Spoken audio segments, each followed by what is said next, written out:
समय हमेशा की तरह चलता है और दुनिया फिर कभी वैसी नहीं होगी। इसका कारण वैश्विक आपदाओं में नहीं है, बल्कि उन राक्षसों में है जो जाग गए हैं। हाल ही में राक्षस अधिक से अधिक बार दिखाई देने लगे। इस तरह के अचानक प्रकट होने का कारण एक अंधेरा मीनार था। लोगों के बीच इसे डेविल्स टॉवर उपनाम दिया गया था। मीनार राक्षसों की दुनिया और मानव दुनिया के बीच एक तरह के प्रवेश द्वार के रूप में कार्य करती है, और यह उनके लिए शक्ति के स्रोत के रूप में भी कार्य करती है। मीनार का नाम इस तथ्य से आया है कि इसकी विजय इसके विजेता के लिए अनकही संपत्ति और शक्ति लाएगी। मीनार के सभी 999 स्तरों को पार करने के बाद आपको शक्ति, धन, शक्ति और वह सब कुछ प्राप्त होगा जो आप चाहते हैं। लेकिन एक बात है, मीनार देवताओं और राक्षसों द्वारा नियंत्रित है, जो बिन बुलाए मेहमानों से खुश नहीं है। कई देशों के अधिकारियों ने अपने लोगों को मीनार को जीतने और वश में करने के प्रयासों से बचाने की कोशिश की, लेकिन ये प्रयास केवल लोगों को बार-बार मीनार को जीतने के लिए प्रोत्साहित करते हैं। मीनार के अस्तित्व के 5 वर्षों तक लोग इसे जीतने में असमर्थ थे। इसका कारण देवता और राक्षस थे, जिन्होंने इसे जीतने की कोशिश करने वाले सभी लोगों को नष्ट कर दिया। लेकिन फिर एक दिन एक आदमी दिखाई दिया जिसने मीनार को चुनौती देने और छठे 100वें स्तर को जीतने का फैसला किया, और जाहिर है कोई भी उसे रोक नहीं सका। मीनार और आदमी के बीच के रास्ते में मानव जाति के 9 चुने हुए लोग दिखाई दिए, जिन्होंने अजनबी को मीनार पर विजय प्राप्त करने से रोकने का फैसला किया। उनका नाम स्टार 9 था। जादू और देवता के लिए धन्यवाद, उन्हें अथाह शक्ति मिली, जिसे उन्होंने उसे रोकने के लिए अजनबी के खिलाफ मोड़ने का फैसला किया। अजनबी ने डेथ स्टार वर्तनी का उपयोग करने का फैसला किया, जिससे 9 लोगों की मौत हो सकती थी। और हालांकि अजनबी के पास मजबूत जादू नहीं है और वह स्टार 9 में से एक नहीं है, वह लोगों के बीच सबसे मजबूत जादूगर बन गया है। उसका नाम चा जिन ह्युक है, जिसने बुराई का पक्ष लिया है। वह लोगों की तुलना में राक्षसों में से एक की तरह है, जिसके पास विनाश की शक्ति है। वह मृत्यु का दूत है। मृतकों की सेनाओं को बुलाकर वह निस्संदेह अपने आदेश पर मरे हुए लोगों की सेना के साथ खुद को एक दिव्य शवदाहक कह सकता है। हयुक को मीनार को जीतने के लिए केवल अधिक शक्ति की आवश्यकता है, और कोई भी और कुछ भी उसे रोक नहीं सकता है। स्टार 9 वह बल है जो ह्युक को मीनार पर विजय प्राप्त करने और उसके मरे हुए लोगों से निपटने से रोक सकता है।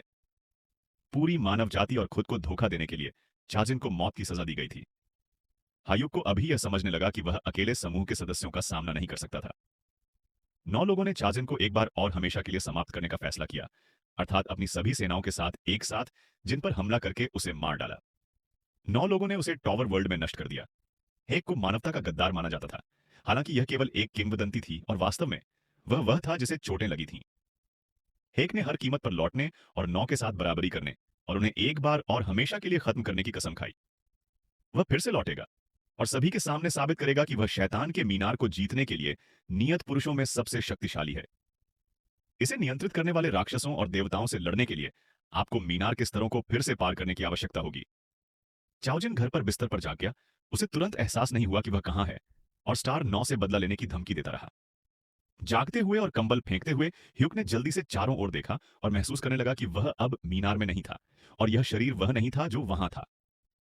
जीन को आश्चर्य हुआ कि क्या युद्ध और विश्राम के स्थानों के बीच जाने का गुप्त कौशल काम कर गया था।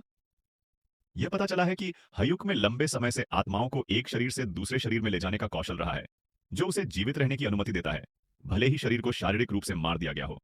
जैसा कि हयुक ने सोचा कि वह अभी भी दक्षिण कोरिया में है, और कौशल ने उसे समान विशेषताओं के साथ एक नए शरीर में महारत हासिल करने की अनुमति दी। एक अजीब भावना उसके मन में आ गई। वह सोचने लगा कि अगर वह अकेला होता तो वह 600वां स्तर अकेले ही पार कर लेता। स्टार 9 ने मदद करने की पेशकश की, लेकिन उन्होंने विश्वासघात के विकल्प का अनुमान नहीं लगाया, और इसके लिए उन्हें पीठ में एक मजबूत झटका लगा। मृत्यु का कारण पलाडिन का प्रकार और कार्मेन पेलिन था, जो समूह के सभी सदस्यों को नियंत्रित करता था। कार्मेन खुश थे और डेथ स्टार पर केवल मृत्यु की कामना कर रहे थे, भले ही इससे उन्हें अपने स्तर तक पहुंचने में मदद मिली।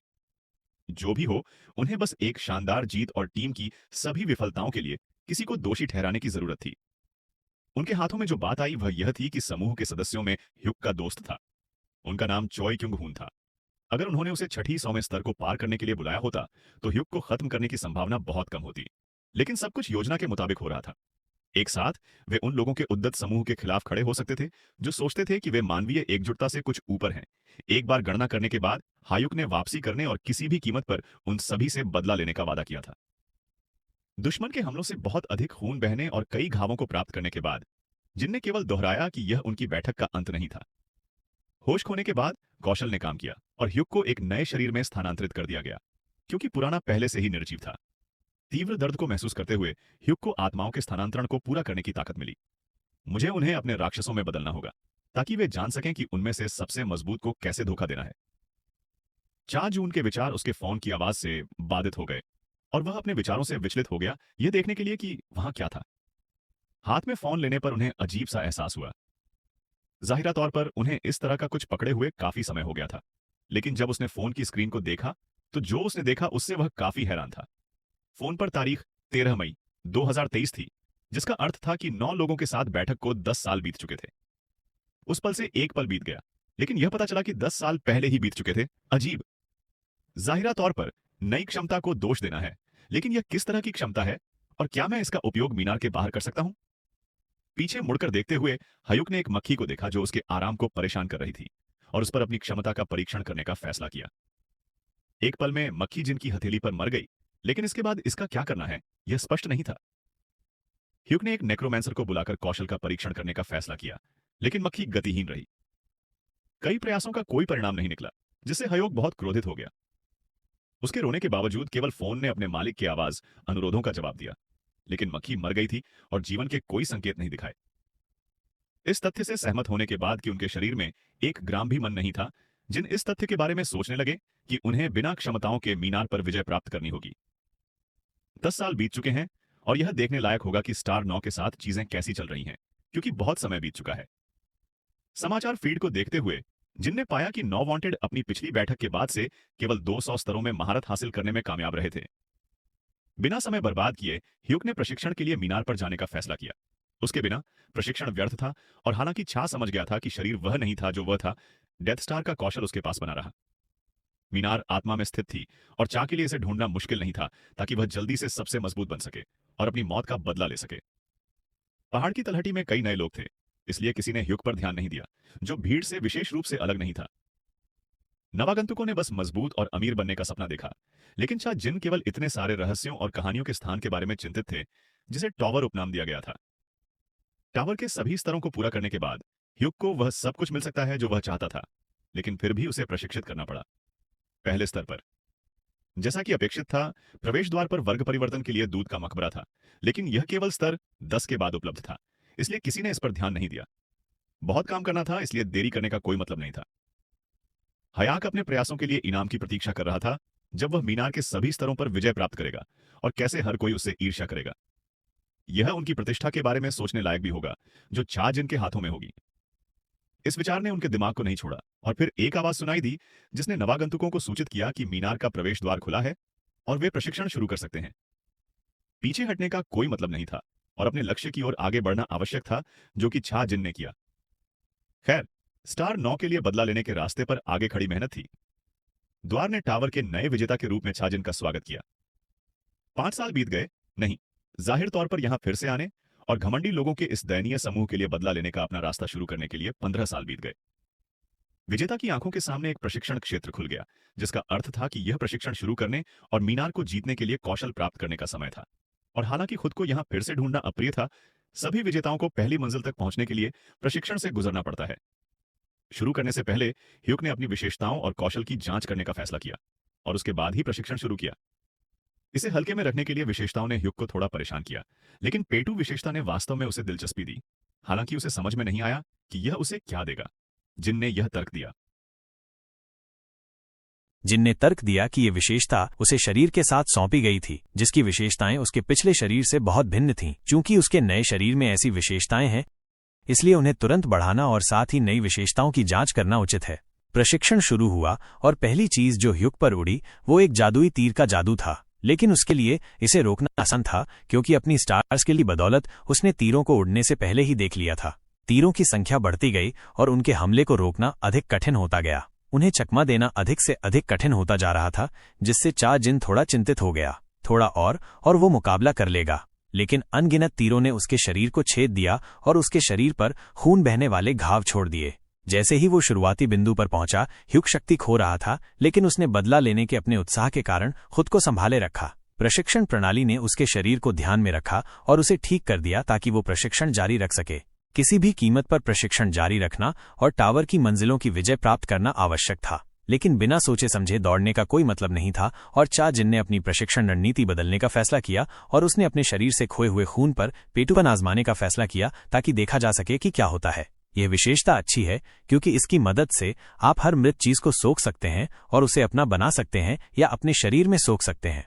पेटूपन जादू का उपयोग करके ह्यूक अनुभव और उपलब्धि अंक प्राप्त करेगा। जादू का उपयोग करने से विशेषताएं थोड़ी बढ़ जाती हैं, जिसका अर्थ है कि आप सेटिंग्स में ज्यादा गहराई तक जाए बिना उन्हें बढ़ा सकते हैं। भले ही प्रशिक्षण 1 सप्ताह तक चले, ह्यूक को अभी भी अपनी विशेषताओं में सुधार करने की आवश्यकता है, लेकिन पेटूपन जादू का उपयोग करके जैसे जैसे उसने प्रशिक्षण जारी रखा, उसने खून बहने के माध्यम से स्तर बढ़ाने की बेहतर संभावना प्राप्त करने के लिए अपने शरीर में अधिक से अधिक तीर लिए। 1 महीना बीत चुका है और विशेषताओं को देखना उचित है, शायद वे पहले ही बढ़ गए होंगे। गेट खुल गया, जिसका मतलब था कि प्रशिक्षण समाप्त हो गया था, जिससे ह्यूक खुश था। घाव ठीक हो गए और लंबे समय से प्रतीक्षित अधिसूचना दिखाई दी कि प्रशिक्षण समाप्त हो गया है। एक सूचना ये भी थी कि कुछ देवता और राक्षस उसमें रुचि रखते थे, केवल वे गायब थे। ह्यूक को उनकी आवश्यकता नहीं थी, उसे अतिरिक्त आंखों की आवश्यकता नहीं थी। अब यह स्पष्ट है कि उसकी देखभाल कौन कर रहा है। वो बाल था, बुराई का शासक, लेकिन वो ह्यूक से क्या चाहता था? एक बार फिर यह राक्षस ह्यूक का पीछा कर रहा है ताकि उसे अपना प्रेरित या शिष्य बना सके। फिर भी वो उपयोगी था क्योंकि ये बाल ही था जिसने आत्माओं को स्थानांतरित करने की क्षमता दी थी। ह्यूक के विचारों ने राक्षस को मोहित कर लिया और वो अपने भावी छात्र की हरकतों को ध्यान से देखता है। बाल के अलावा अन्य राक्षसों ने भी जिनको ध्यान से देखना शुरू कर दिया और इससे वो क्रोधित हो गया। टावर में छापे के आगे के विकास को देखने की पेशकश करके ह्यूक उन राक्षसों को चुप कराने में कामयाब रहा जो उसका सिर घुमा रहे थे। बाल जिनसे नाराज था, लेकिन उसने इस पर ज्यादा ध्यान नहीं दिया और विशेषताओं को देखता रहा। प्रशिक्षण के इनाम पर एक नजर डालने का समय आ गया है क्योंकि ह्यूक का खून व्यर्थ नहीं बहा था। खैर, विशेषताओं में वृद्धि हुई है, लेकिन इस वृद्धि में बहुत प्रयास लगा। चूंकि मैं प्रशिक्षण के दौरान अपनी माना बढ़ाने में कामयाब रहा, इसलिए ऊपर की मंजिलों पर विजय प्राप्त करने के लिए इसे और बढ़ाना उचित होगा। उस प्रशिक्षण के लिए धन्यवाद जो उसने पूरा किया था। ह्यूक ने एक नई विशेषता खोजी थी, लेकिन ये क्या थी ये उसे अभी पता लगाना था। उसे एक अजीब एहसास हुआ और उसने धीरे धीरे अपने पुराने शरीर को महसूस करना शुरू कर दिया। वो खासियत बहुआयामी निकली, लेकिन जिन अभी तक नहीं समझ पाया था कि इसका क्या करना है। बहुमुखी प्रतिभा ने युद्ध के दौरान विशेषताओं में वृद्धि और हमलों और बचावों को समायोजित किया। यह विशेषता बाद में राक्षसों और देवताओं के समकक्ष एक अच्छा खिताब दे सकती थी। दुष्ट भगवान ह्यूक के आंकड़ों के बारे में उत्सुक हो गया, लेकिन उसे उनकी आवश्यकता क्यों होगी? ह्यूक ने दुष्ट भगवान को उसके साथ चलने की पेशकश की, जिससे राक्षस को दिलचस्पी हुई। बाल ने के साथ जाने के निमंत्रण पर खुशी से प्रतिक्रिया दी, लेकिन पूछा कि क्या वो उसके साथ जा सकता है या ये मजाक था। आगे एक कमरा था जो अगले प्रशिक्षण सत्र का स्थल हो सकता था। उम्मीद के मुताबिक कमरा वास्तव में प्रशिक्षण के लिए एक जगह निकला, लेकिन पिछले वाले की तुलना में बहुत अधिक कठिन। इस कमरे में विजेता को पहले से ही हमलों को रोकने के लिए हथियारों का उपयोग करने की पेशकश की गई थी। चाहे जो भी हो, ह्यूक ने हथियारों की तुलना में जादू को प्राथमिकता दी। जादू की मदद से कई हमलों को रोकना भी याद रखने लायक था। तीर और धनुष इसमें मदद करेंगे। शुरू करने का समय आ गया था और ह्यूक ने प्रशिक्षण शुरू करने के लिए लक्ष्य उत्पन्न करने का आदेश दिया। अपनी बहुआयामी प्रकृति के कारण वो अब इन लक्ष्यों और कई हमलों से नहीं डरता था। इस विशेषता को कार्रवाई में परखने का समय आ गया था। काफी नहीं था और सिस्टम ने नए लक्ष्य उत्पन्न करना शुरू कर दिया, लेकिन पिछले वालों से ज्यादा मजबूत। सिस्टम ने क्लास चयन के बारे में एक सूचना भेजी, लेकिन ने ध्यान नहीं दिया और एक के बाद एक लक्ष्य को मारना जारी रखा। लक्ष्य और अधिक संख्या में और मजबूत होते गए, लेकिन यह व्यर्थ था। लक्ष्यों ने जिन पर हमला किया, लेकिन उसने शांति से अपने कौशल से उनका मुकाबला किया। अपने धनुष और स्टील की तलवार से लक्ष्यों को मारा। ह्यूक ने सिस्टम से और अधिक मजबूत विरोधियों की मांग की। उसने लक्ष्यों पर एक के बाद एक वार किया और वे विजेता का विरोध करने का कोई मौका न पाकर कमरे के फर्श पर हार कर गिर पड़े। करीबी मुकाबले में लक्ष्यों के पास जिनको मारने का कोई मौका नहीं था और वह इसे समझ गया। उसने लंबी दूरी का हमला करने का फैसला किया, जो प्रभावी साबित हुआ।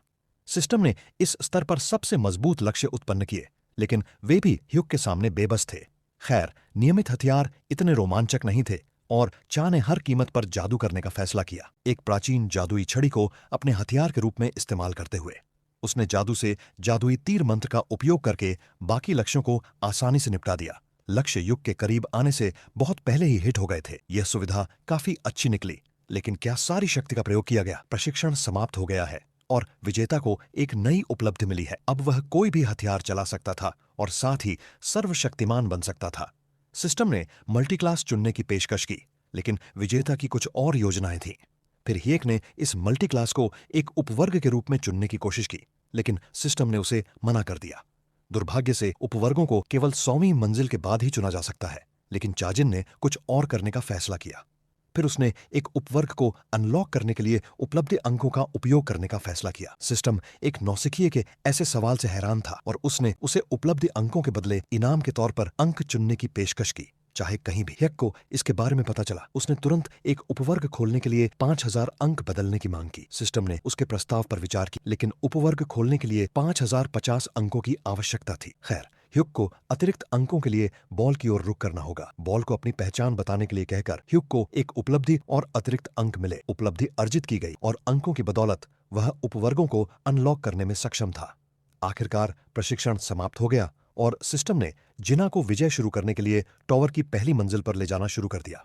सत्य का क्षण आ गया है, अर्थात स्टार 9 के खिलाफ बदला लेने का मार्ग शुरू करने का समय आ गया है और सिस्टम ने अपने पहले स्थानांतरण स्थान के रूप में कोरोला वन को चुना।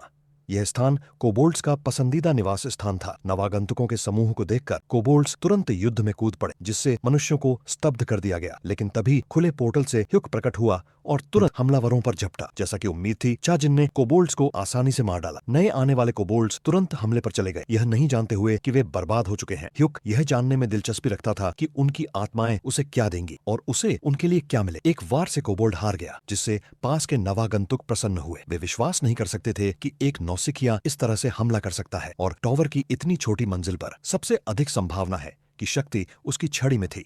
लेकिन कोई भी यह नहीं मान सकता था कि हमलावरों पर इतनी जल्दी और बिजली की गति से हमला करना संभव था। एक नौसिखिए ने सुझाव दिया कि वे ह्यूग के शक्तिशाली हमले की प्रशंसा करते हुए साथ में जारी रखें, लेकिन यह सब व्यर्थ था।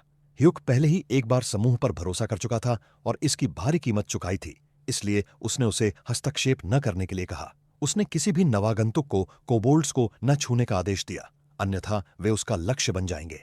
नवागंतुकों ने दिखाने की जहमत नहीं उठाई और टॉवर के अजीब विजेता से जल्दी से दूर जाने का फैसला किया। क्या पता वह और क्या लेकर आ जाए। कोबोल्ट्स के साथ अकेले छोड़े जाने पर चागिन ने तुरंत उन पर बार बार हमला करना शुरू कर दिया। कोबोल्ट्स अपने साथी का बदला लेने के लिए उत्सुक थे और हुक पर हमला करने की तैयारी कर रहे थे, यह सोचते हुए कि वे उसे पल भर में हरा सकते हैं। ये 2 कोबोल्ड उसके पास से दीवार से गेंद की तरह उड़ गए। वे उसके लिए असमान प्रतिद्वंद्वी थे। बिजली की तेजी से हमला करते हुए ह्यक ने एक और कोबोल्ड का अंत कर दिया, जिससे बचा हुआ आश्चर्यचकित हो गया। कोबोल्ड का उत्साह और अजनबी पर हमला करने की इच्छा कहीं गायब हो गई। कोई भी अपनी जगह से नहीं हिला। उन्होंने जल्दी से दुश्मन से दूर जाने का फैसला किया, लेकिन ह्यूग की कुछ और योजनाएं थीं। छड़ी उठाते हुए उसने भागते हुए कोबोल्ड पर एक जादुई तीर चलाया और वह बेहोश होकर गिर पड़ा। एक और तीर भागते हुए आदमी को चीरता हुआ निकल गया और उसने अपना दम तोड़ दिया और वह अब कुछ नहीं कर सका। खोज पूरी करने के लिए 10 कोबोल्ड को मारना आवश्यक था, लेकिन जिन उन सभी को, यहाँ तक कि 10 को भी, उनके पूरे परिवार को भी मिटाने के लिए तैयार था। और तभी उसे यह विचार आया, क्या होगा अगर उसने बहुत सारे कोबोल्ड को मार डाला और मॉन्स्टर स्लेयर उपलब्धि प्राप्त कर ली। यह विचार बुरा नहीं था, लेकिन मृत शरीरों का कुछ करना था और विजय जारी रही। खैर, अब उन प्राणियों पर लालच का परीक्षण करने का समय है जो कभी जीवित थे, जबकि कोबोल्ड की आत्मा को अवशोषित किया जा रहा था। ह्यूग को अचानक अपने दिमाग में मारे गए आदमी के पिछले जीवन का एक दृश्य दिखाई दिया। इसके अलावा शक्ति को अपने शरीर में खींचकर वह कोबोल्ड की भाषा को समझने लगा, जो भविष्य में उसके लिए उपयोगी होगी। योद्धा का खिताब प्राप्त करने के लिए विशिष्टताओं को देखने का समय था और यक ने तुरंत उन्हें जांचना शुरू कर दिया। वह काफी हैरान था। विशेषताएं काफी बढ़ गई थीं और इतनी महत्वपूर्ण हो गई थीं कि आप आसानी से 10वीं मंजिल पर विजय प्राप्त कर सकते हैं। इसके अलावा विशेष रूप से उसकी कक्षा पिछली परीक्षा की यादों के साथ समायोजित होने लगी। उन्होंने टॉवर विजेता को कोई शांति नहीं दी और कभी कभी उसे परेशान भी किया। उसने ऐसे लोगों को देखा जो कोबोल्ड द्वारा पकड़े गए थे और उन्हें अपना शिकार बनाने की कोशिश कर रहे थे। और इसका क्या मतलब था? और यहाँ एक छड़ी के साथ एक बूढ़ा आदमी दिखाई दिया। जाहिर है यह कोबोल्ड का स्वामी था। चाजिन को उसी की जरूरत थी। कोबोल्ड स्वामी एक राक्षसी लहर के साथ हमला कर सकता है और इसका उपयोग काफी अच्छी तरह से स्तर बढ़ाने के लिए किया जा सकता है, जिसने ह्यूग को खुश किए बिना नहीं छोड़ा। वह अकेले राक्षसों का सामना नहीं कर सका और उसने अपने राक्षसों को बुलाने का फैसला किया। उसके पास उन कोबोल्ड को बुलाने के अलावा कोई विकल्प नहीं था जिन्हें उसने नए राक्षसों से लड़ने के लिए हराया था। मारे गए कोबोल्ड उसके सामने ऐसे उठे जैसे उन्होंने 1000 वर्षों तक उसकी सेवा की हो। अब सम्मन जादू के साथ ह्योकू को नेक्रोमेंसर वर्ग सौंपा गया था, जो उसके फायदे का था, लेकिन कुछ ने उसे बताया कि पहली मंजिल पर वह अधिक उपयुक्त वर्ग में बदल सकेगा। ह्यूग का ध्यान एक दूर देख रहे कोबोल्ड से भटक गया, जिसमें उसके मालिक को कोई दिलचस्पी नहीं हो सकती थी। इसका एक कारण था, और यह जंगल के पेड़ों के बीच छिपा हुआ था। वहां चाजिन के अगले शिकार कोबोल्ड थे। खैर, अब इन गरीब लोगों पर अपने सैनिकों को आजमाने का समय है। एक पल भी नहीं बीता और हमलावरों के सभी कोबोल्ड विजेता के सैनिक बन गए। और फिर पेड़ों के बीच उसने एक ऐसी जगह देखी जहां वह कभी गया था। यह एक छोटा सा घर था जहां ह्यूग अपने पिछले जीवन में एक से अधिक बार जा चुका था। सौभाग्य से यहां कोई नहीं आया और सब कुछ वैसा ही था जैसा 15 साल पहले था। जिज्ञासु सैनिक भी वहां थे, लेकिन उन्होंने उसे परेशान किया और उसने उन्हें बाहर इंतजार करने का आदेश दिया। मंजिल के केंद्र पर प्रहार करते हुए उसने उसे तोड़ दिया। नीचे की ओर एक ढलान खोल दिया जो दूसरे कमरे में जाता था। ढलान पहली मंजिल तक का सबसे छोटा रास्ता था जहां कोई कक्षाएं बदल सकता था। और अब उसकी आंखों के सामने पहले आध्यात्मिक गुरु की कब्र दिखाई दी। यह आध्यात्मिक गुरु की आत्मा है जो ह्यूग को पहली मंजिल पर कक्षाएं बदलने की अनुमति देगी। ताबूत का ढक्कन पीछे खींचकर ह्यूग ने आध्यात्मिक गुरु की आत्मा को उससे मुक्त कर दिया। आत्मा ने तुरंत विजेता से पूछा कि क्या यह उसका वंशज है।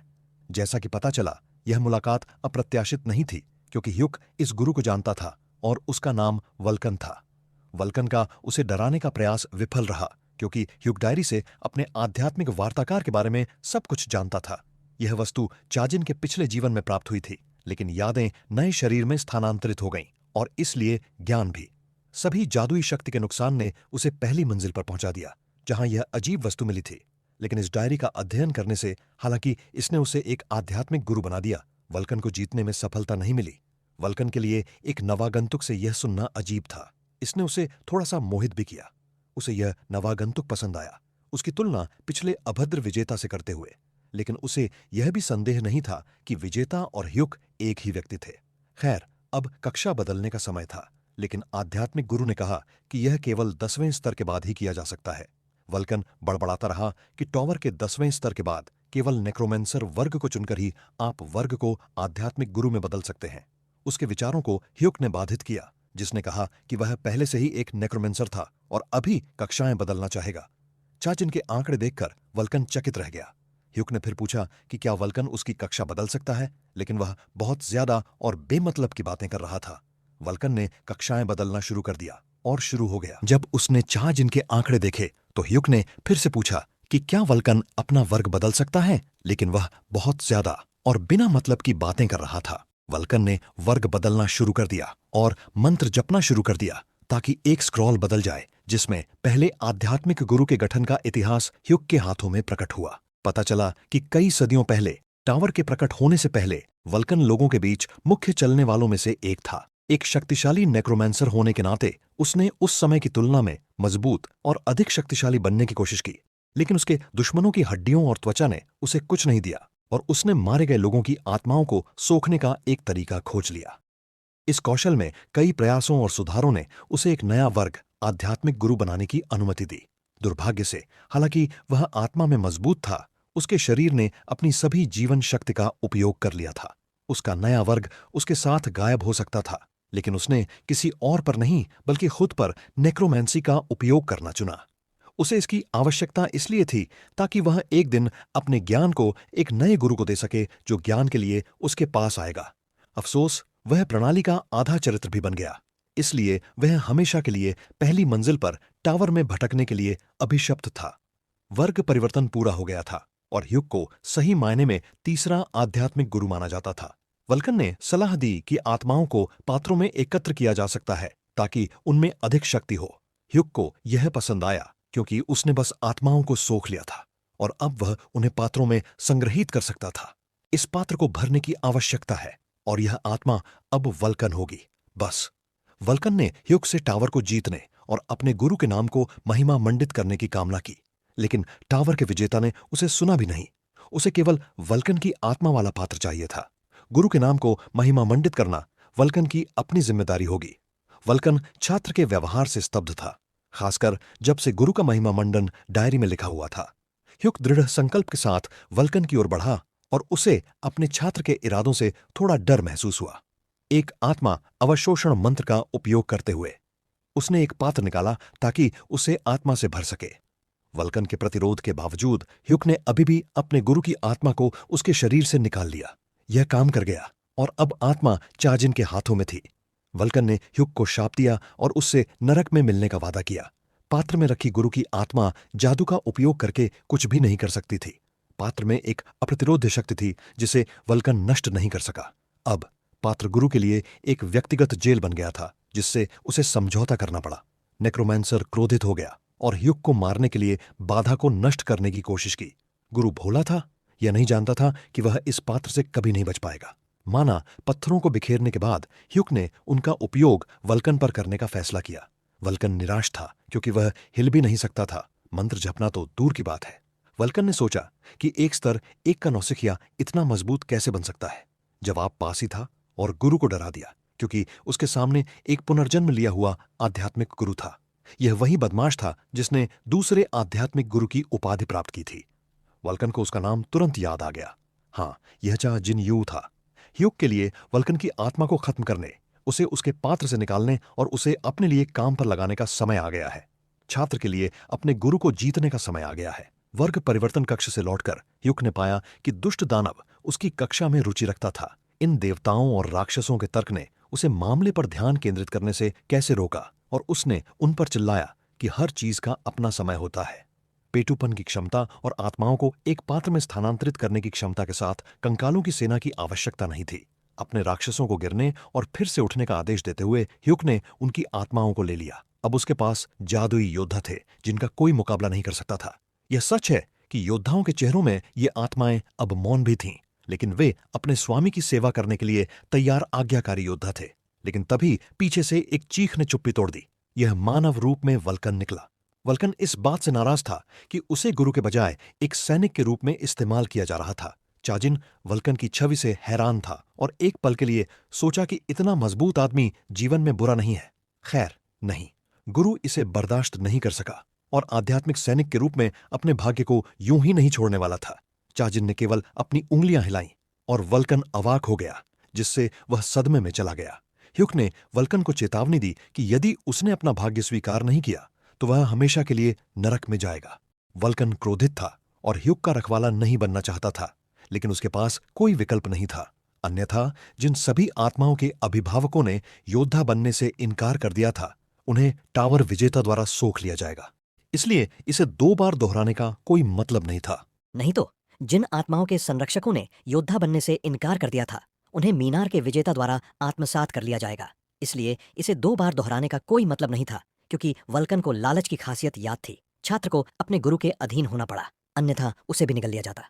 हयुक को यह भी दोहराने की जरूरत नहीं थी कि आगे क्या करने की जरूरत है, और उसने हर कीमत पर कोबोल्ड लॉर्ड के महल की ओर इशारा किया। इस शासक को खत्म करना जरूरी था ताकि वह हमें और परेशान न करे। उम्मीद के मुताबिक कोबोल्ड महल के दरवाजों पर यात्री का इंतजार कर रहे थे। जाहिर तौर पर यहाँ किसी अजनबी से मिलने की उम्मीद नहीं थी। ह्यूग ने कोबोल्ड्स को देखकर पलक भी नहीं झपकाई, बल्कि अपने नए सैनिकों को बुला लिया। वह आगे बढ़ता रहा और उसके चारों ओर सैनिकों द्वारा मारे गए कोबोल्ड मृत पड़े थे। महल की दीवारों पर और कोबोल्ड दिखाई दिए, लेकिन इससे मामले का सार नहीं बदला। एक पल में 30 कोबोल्ड सैनिक जमीन पर गिर पड़े। ह्यूग को उनसे लड़ने की जरूरत भी नहीं पड़ी। अब आगे बढ़ने और कोबोल्ड लॉर्ड को उखाड़ फेंकने और उसकी शक्ति पर कब्जा करने का समय था। हॉल के बीच में एक बूढ़ा आदमी खड़ा था, कुछ बड़बड़ा रहा था। जाहिर तौर पर एक और जादू उसका ध्यान मानव दुनिया के एक मेहमान पर गया, जिसने अपने कोबोल्ड नौकर को आदेश देने के बाद हॉल में प्रवेश किया था। उसने अपनी निगाहें अंदर आने वाले पर टिका दी। हमलावर कोबोल्ड हॉल के फर्श पर गिर पड़े। अनचाहे मेहमान को मारने का अपना लक्ष्य कभी हासिल नहीं कर पाए। ह्यूग भी अलग नहीं खड़ा रहा और उसके हाथों से कोबोल्ड बिना कठपुतली के कठपुतलियों की तरह गिर पड़े। मेहमान को मारने के सभी प्रयास असफल रहे। चाजिन के सैनिक तेज और मजबूत थे। हॉल धीरे धीरे कोबोल्ड की लाशों से भर गया, लेकिन वे जिनको खरोंच भी नहीं दे सके। फिर भी मल्टीक्लास फल दे रहा है और विजेता के चेहरे पर इसकी खुशी की कोई सीमा नहीं थी। लेकिन तभी ह्यूग ने उस व्यक्ति की आभा महसूस की जिसके लिए वह यहाँ आया था। वह कोबोल्ड लॉर्ड था। अब बस इस बूढ़े आदमी को ढूंढना और उसे हमेशा के लिए हराना बाकी था। दुष्ट स्वामी ह्यूग का लाइट सेबर से नकल करके मजाक उड़ाता है, जिसने उसे अपने सैनिकों के साथ आगे बढ़ने से रोक दिया। जिस कमरे में बूढ़ा आदमी रहता था, वहां बलिदान के लिए एक जगह जैसी कुछ थी। पीड़ितों को उस राक्षस को बलिदान दिया जाता था जो मृत्यु पर नजर रखता था। अगले पीड़ित ने चिल्लाया और रिहा करने की भीख मांगी, लेकिन बूढ़े आदमी को राक्षस को संतुष्ट करने के लिए और पीड़ितों की लालसा थी। लेकिन लोगों के बजाय पीड़ित एक युवा गोब्लिन लड़की निकली और बूढ़े आदमी ने बस एक पल के लिए उसके बारे में सोचा और संदेह जल्दी ही गायब हो गए, क्योंकि गोब्लिन आदमी से बेहतर थी। लेकिन तभी बूढ़े आदमी के हाथ पर वार हुआ और वह दर्द से असंतोष में चिल्ला उठा। यह ह्युक के हाथों से उड़ती हुई तलवार का वार था जो बूढ़े आदमी को मारने और उसे खत्म करने आया था। चाजिन को उत्सुकता थी कि अगले कमरे में लड़ते समय यहाँ क्या हो रहा था। अब इससे कोई फर्क नहीं पड़ता था क्योंकि शुरू किए गए काम को खत्म करने और कोबोल्ड लॉर्ड की शक्ति हासिल करने का समय आ गया था। आगे का काम बूढ़े आदमी को नष्ट करना और उसकी शक्ति छीन लेना था। इसलिए दोनों प्रतिद्वंद्वी आमने सामने मिले और केवल लड़ाई ही तय कर सकती थी कि कौन जिएगा और कौन मरेगा। अनचाहा मेहमान बूढ़े आदमी के लिए स्वागत योग्य नहीं था, लेकिन कुछ करना पड़ा। बूढ़े आदमी ने ह्युक को खुश नहीं किया जैसा कि उसने उम्मीद की थी। बस कूड़े के ढेर के साथ एक पागल बूढ़ा आदमी। इस स्वामी का नाम कालूम है। यह कोबोल्ड विशेष रूप से उल्लेखनीय नहीं है, लेकिन उसमें बहुत अहंकार है। जब कालूम आदमी से विचलित था तो गोब्लिन को भागने का मौका मिला, लेकिन जैसे ही वह उठी और भागने की कोशिश की, बूढ़े आदमी ने उसे मदद करने के लिए उस पर एक जादू कर दिया। उसने एक राक्षस को बुलाया ताकि वह उसे शक्ति दे और जीतने में मदद करे। राक्षस मृत्यु को देखकर ह्युक को आश्चर्य हुआ कि इसका क्या मतलब हो सकता है। लाश बम का जादू लड़की पर चलाया गया जो मरने के लिए अभिशप्त थी। वह लड़खड़ाकर फर्श पर गिर पड़ी। पहले से ही अपनी मौत के बारे में सोच रही थी। खुद को संभालते हुए उसने खुद को मरने न देने की कसम खाई। एक और पल और सब कुछ खत्म हो जाता, लेकिन तभी एक वार सुनाई दिया जिसने हमले को पीछे हटा दिया। यह ह्युक था जिसने लड़की को बचाया और दुष्ट बूढ़े आदमी के हमले को विफल कर दिया। बूढ़ा आदमी इस बात पर गुस्सा था कि आदमी उसके हमले को कैसे पीछे हटाने में सक्षम था, क्योंकि हर कोई ऐसा नहीं कर सकता। लड़की आदमी के प्रति आभारी थी, लेकिन उसने उसे जितनी जल्दी हो सके वहां से निकल जाने की सलाह दी। लेकिन तभी उसकी निगाह लड़की पर टिकी और उसने देखा कि उसके सामने एक गोब्लिन है। वह यहाँ कैसे आई? क्योंकि गोब्लिन 100वें तल के शक्तिशाली प्राणी हैं और उनका यहाँ कोई काम नहीं है। ये अजीब है। अनुभवी लोगों के यहाँ नीचे आने का कोई मतलब नहीं है, और वह इसके अलावा अभी तक वयस्कता तक नहीं पहुंची है। हमें उसे बचाना होगा और पता लगाना होगा कि 100वें तल पर क्या हुआ। लेकिन पहले बूढ़े आदमी से निपटना जरूरी था और फिर हम देखेंगे। लड़की की ओर मुड़े बिना उसने उसे छिपने की सलाह दी अगर वह मरना नहीं चाहती थी। लड़की की ओर मुड़े बिना उसने उसे छिप जाने की सलाह दी अगर वह मरना नहीं चाहती थी। बूढ़े आदमी ने फिर से हमला किया, लेकिन इस बार वह स्वयं चाजिन था। यह सोचना भोलापन था कि ह्युक पर हमला सफल होगा, क्योंकि वह तेज था और हमला उसके खिलाफ शक्तिहीन था। हमले को विफल करने और बूढ़े आदमी की ओर दौड़े जाने के बाद ह्युक ने उसे एक ही वार से गिरा दिया। बूढ़ा आदमी औंधे मुंह फर्श पर गिर पड़ा और हैरान था कि नौसिखिया वॉकर निचले स्तर पर इतना मजबूत क्यों था। अब पहल चाके पक्ष में थी और उसने बिना किसी हिचकिचाहट के बूढ़े आदमी पर बार बार हमला किया। कोबोल्ड लॉर्ड ने राक्षस से उसकी मदद करने और उसकी दुखद आत्मा को बचाने के लिए कहना शुरू कर दिया। ह्युक का नवीनतम हमला अचानक रुक गया और इसका दोष गोलेम पर था। वॉकर ने महसूस किया कि यह रक्त गोलेम एक राक्षस द्वारा बनाया गया था जिसने ह्युक को बूढ़े आदमी को मारने से रोकने की कोशिश की थी। हालांकि यह अजीब था कि इतने शक्तिशाली प्राणी को एक बेकार राक्षस द्वारा बुलाया गया था। किसी भी मामले में बूढ़े आदमी के समान भाग्य उसका इंतजार कर रहा था, लेकिन यह गोलेम कोबोल्ड नहीं था और उससे निपटना इतना आसान नहीं था। बूढ़ा आदमी युद्ध के दृश्य पर हंसा। गोलेम के वार से ह्युक कई मीटर दूर जा गिरा और फर्श पर गिर गया। उसने अपने सबसे शक्तिशाली अनुष्ठान का उपयोग किया। बूढ़े आदमी ने सोचा कि वह ह्युक को हरा देगा, लेकिन वह कितना गलत था। तो यह एक अनुष्ठान था, ह्युक ने सोचा, लेकिन इससे वह और भी उत्साहित हो गया और उसने अपना अनुष्ठान करने का फैसला किया। ठीक है, अब गोलेम की बारी है कि वह एक इंसान से अनुष्ठान प्राप्त करे और देखते हैं कि कौन किसे हराएगा। बुलाए गए सैनिक तुरंत गोलेम पर हमला करने के लिए दौड़े, जिसकी महल के किसी भी निवासी को उम्मीद नहीं थी। सैनिकों ने तुरंत हमला किया और गोलेम गायब हो गया, जैसे कि वह कभी अस्तित्व में ही नहीं था। बूढ़ा आदमी हक्का बक्का रह गया। दानव गोलेम सेकंडों में नष्ट हो गया, जैसे कि वह एक साधारण कोबोल्ड बुराई हो। ह्युक ने सोचा कि यह बूढ़ा आदमी एक दानव की मदद के बिना गोलेम को बुलाने में सक्षम नहीं होता। वह इसके लिए सही स्तर पर नहीं था। ओह हाँ, वह दानव जो मौत देख रहा था चौंक गया और ह्युक ने अपनी पहचान बताई। यह बून था, मौत का चालाक और पाखंडी दानव। बूढ़ा आदमी अब कुछ नहीं कर सकता था क्योंकि उसका माना खत्म हो गया था और वह किसी भी तरह से आदमी पर हमला नहीं कर सकता था। कोबोल्ड सैनिकों ने बूढ़े आदमी को जल्दी से घेर लिया, चाहे उसने कितना भी विरोध किया हो। राक्षसों ने चुपचाप और मौन रूप से देखा कि उनके अनुयायी की आत्मा हर कीमत पर ह्युक द्वारा भस्म कर दी गई। बून को चाह जिनके खिलाफ अपने कठपुतली का उपयोग करने के अपने हास्यास्पद मजाक के लिए भुगतान करना होगा। जब वह राक्षस के पास पहुंचेगा तो बदला भयानक होगा। राक्षस के लिए खुद मर जाना बेहतर होगा। बदले की सभी चीखों पर मौत पर पहरा दे रहे राक्षस ने केवल मुस्कुराया। बूढ़ा आदमी खत्म हो गया था, बस उसकी आत्मा को लेना बाकी था। और यहाँ आत्मा है, उड़ने से पहले इसे सोखने की जरूरत है, जो यह करने में सफल नहीं होगा। आत्मा ने जल्दी से स्वर्ग की ओर उड़ने की कोशिश की, लेकिन ह्युक ने उसे रोकने में कामयाबी हासिल की और अब वह उसके हाथों में थी। अब बूढ़े आदमी की आत्मा, जो कभी कोबोल्ड्स का संरक्षक था, हमेशा के लिए नेक्रोमैंसर का खिलौना बन गई है। आत्मा क्षेत्र बनाने के कौशल के लिए धन्यवाद। ह्युक न केवल आत्माओं को सोख सकता था, बल्कि इसे अपने उद्देश्यों के लिए भी इस्तेमाल कर सकता था। यह कौशल पराजित दुश्मनों की आत्माओं से दवा बनाने की भी अनुमति देता है। आत्मा अवशोषण ने विशेषताओं में महत्वपूर्ण वृद्धि नहीं दी। हालांकि यह महत्वहीन था, क्योंकि स्तर 50 तक पहुंचने के बाद वे अब महत्वपूर्ण नहीं थे। गोब्लिन लड़की ने ह्युक को पुकारा उसे बचाने के लिए धन्यवाद दिया और कहा कि उसका नाम हारू है। ह्यूक ने कहा कि इस पर ध्यान न दो, वह सिर्फ कोबोल्ड लॉर्ड चाहता था, बस इतना ही। उसने उसका मजाक उड़ाया, यह कहते हुए कि वह उसका फायदा उठा सकता है और उसे किसी को गुलाम के रूप में बेच सकता है। लेकिन लड़की डरपोक नहीं थी और उसने जवाब दिया कि वह उसे अपने इरादे बदलने पर मजबूर कर देगी, जिससे वॉकर हंसा। इनमें से कुछ भी मायने नहीं रखता था और उसने सीधे उससे पूछा कि वह अपने भाइयों के 100वें स्तर से इतनी दूर क्या कर रही थी। और उसने कहा कि उसके गांव पर हमला हुआ और उसे बंदी बना लिया गया और यहाँ लाया गया। ये सुनकर अजीब लगा, क्योंकि अनुभवी वॉकर भी गोबलिनों से प्रतिस्पर्धा नहीं कर सकते जब तक कि उसे ट्रॉफी के रूप में न लिया गया हो। 4 महान और शक्तिशाली प्राणियों में से एक के रूप में पहले और सबसे शक्तिशाली दिग्गज थे, शक्ति के स्रोत के रूप में। दूसरे और कम शक्तिशाली नहीं थे, ड्रैगन, जादू के स्रोत। तीसरे अंधेरी ऊर्जा के स्वामी थे, यानी राक्षस। चौथे और सबसे प्रतिशोधी स्वर्गदूत थे, प्रतिशोध के पंखों के स्वामी। लेकिन यह संभावना नहीं थी कि वे गोबलिन गांव पर हमला करेंगे जब तक कि किसी ने अपने लाभ के लिए उनका समर्थन नहीं लिया हो। यह संभव है कि 9 का भी इससे कुछ लेना देना हो।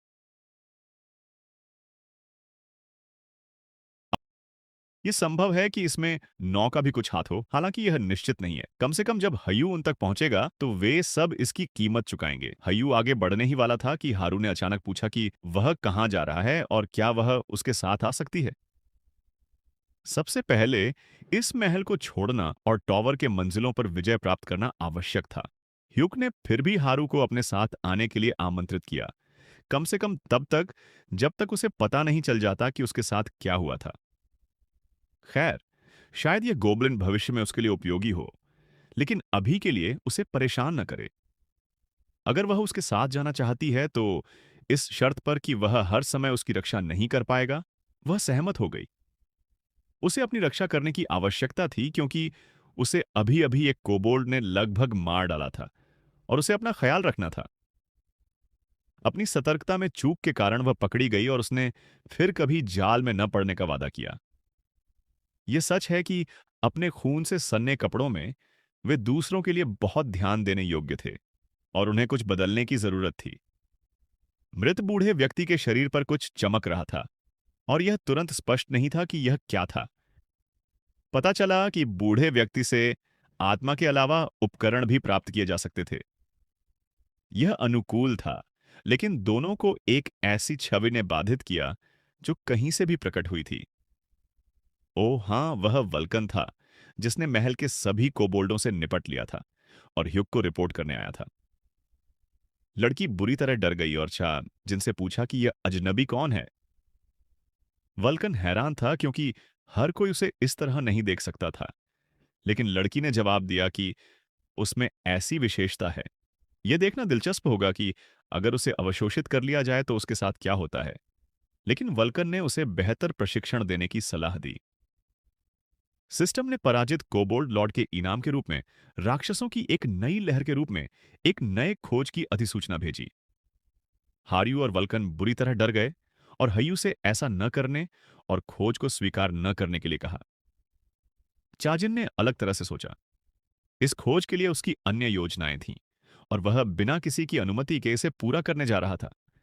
देवता और राक्षस हयू के कार्यों पर बंटे हुए थे और केवल उस राक्षस ने जिसने मृत्यु देखी थी उसे खोज के लिए इनाम की पेशकश की। लेकिन चा ने यहां शर्तें रखीं और खोज स्वीकार करने से पहले इनाम दिखाने के लिए कहा। और हालांकि वल्कन ने सोचा था कि ह्यूक की मृत्यु की स्थिति में वह इस तरह से स्वतंत्र हो जाएगा, उसने महसूस किया कि यह असंभव था। खोज को स्वीकार करके तीनों ने पहली मंजिल पर कोबोल्ड गांव में राक्षसों की एक लहर को बुलाया, जिससे नवागंतुक भयभीत हो गए। नवागंतुक राक्षसों की लहर से हैरान थे, खासकर पहली मंजिल पर जहां वे लंबे समय से नहीं थे। अधिक अनुभवी नवागंतुकों ने लहर आने से पहले, जब तक मौका था, दूसरी मंजिल पर जाने की सलाह दी। जिन्होंने पहली मंजिल पर खोज पूरी नहीं की थी, वे यहीं रहने के लिए अभिशप्त थे क्योंकि अनुभवी लोगों ने उनकी मदद नहीं की। लेकिन अब बहुत देर हो चुकी थी। गांव के प्रवेश द्वार के पास जंगल के ऊपर एक नई लहर के साथ एक पोर्टल खुला। इससे पहले कि वे पोर्टल से दूर हट पाते, उन्होंने देखा कि उसमें से कोबोल्डों की भीड़ उमड़ पड़ी और तेजी से नवागंतुकों की ओर दौड़ी।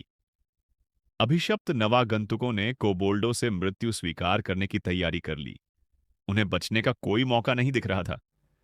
अचानक प्रकाश की एक चमक हुई और तीनों ह्युक के नेतृत्व में उस क्षण प्रकट हुए जब नवागंतुकों ने पहले ही मन जीवन को अलविदा कह दिया था। उसने तुरंत नवागंतुकों को लड़ाई में हस्तक्षेप न करने का आदेश दिया, अन्यथा उन्हें पछताना पड़ेगा। वल्कन ने ह्युक को सुझाव दिया कि वह उनसे खुद निपटेगा। तीनों कोबोल्डों और नवागंतुकों के समूह के बीच उन्हें लहर से बचाने के लिए नीचे उतर गए। आध्यात्मिक गुरु के सैनिकों को कोबोल्डों से लड़ने के लिए बुलाया गया था। हैरान नवागंतुकों को पहली मंजिल पर एक नेक्रोमेंसर देखने की उम्मीद नहीं थी, और इतने निचले स्तर पर अब ह्युक और उसके सहायकों के पास कोबोल्डों पर हमला करने के लिए पर्याप्त ताकत थी। गोबलिन लड़की ने पूछा कि क्या वह भी किसी को मार सकती है।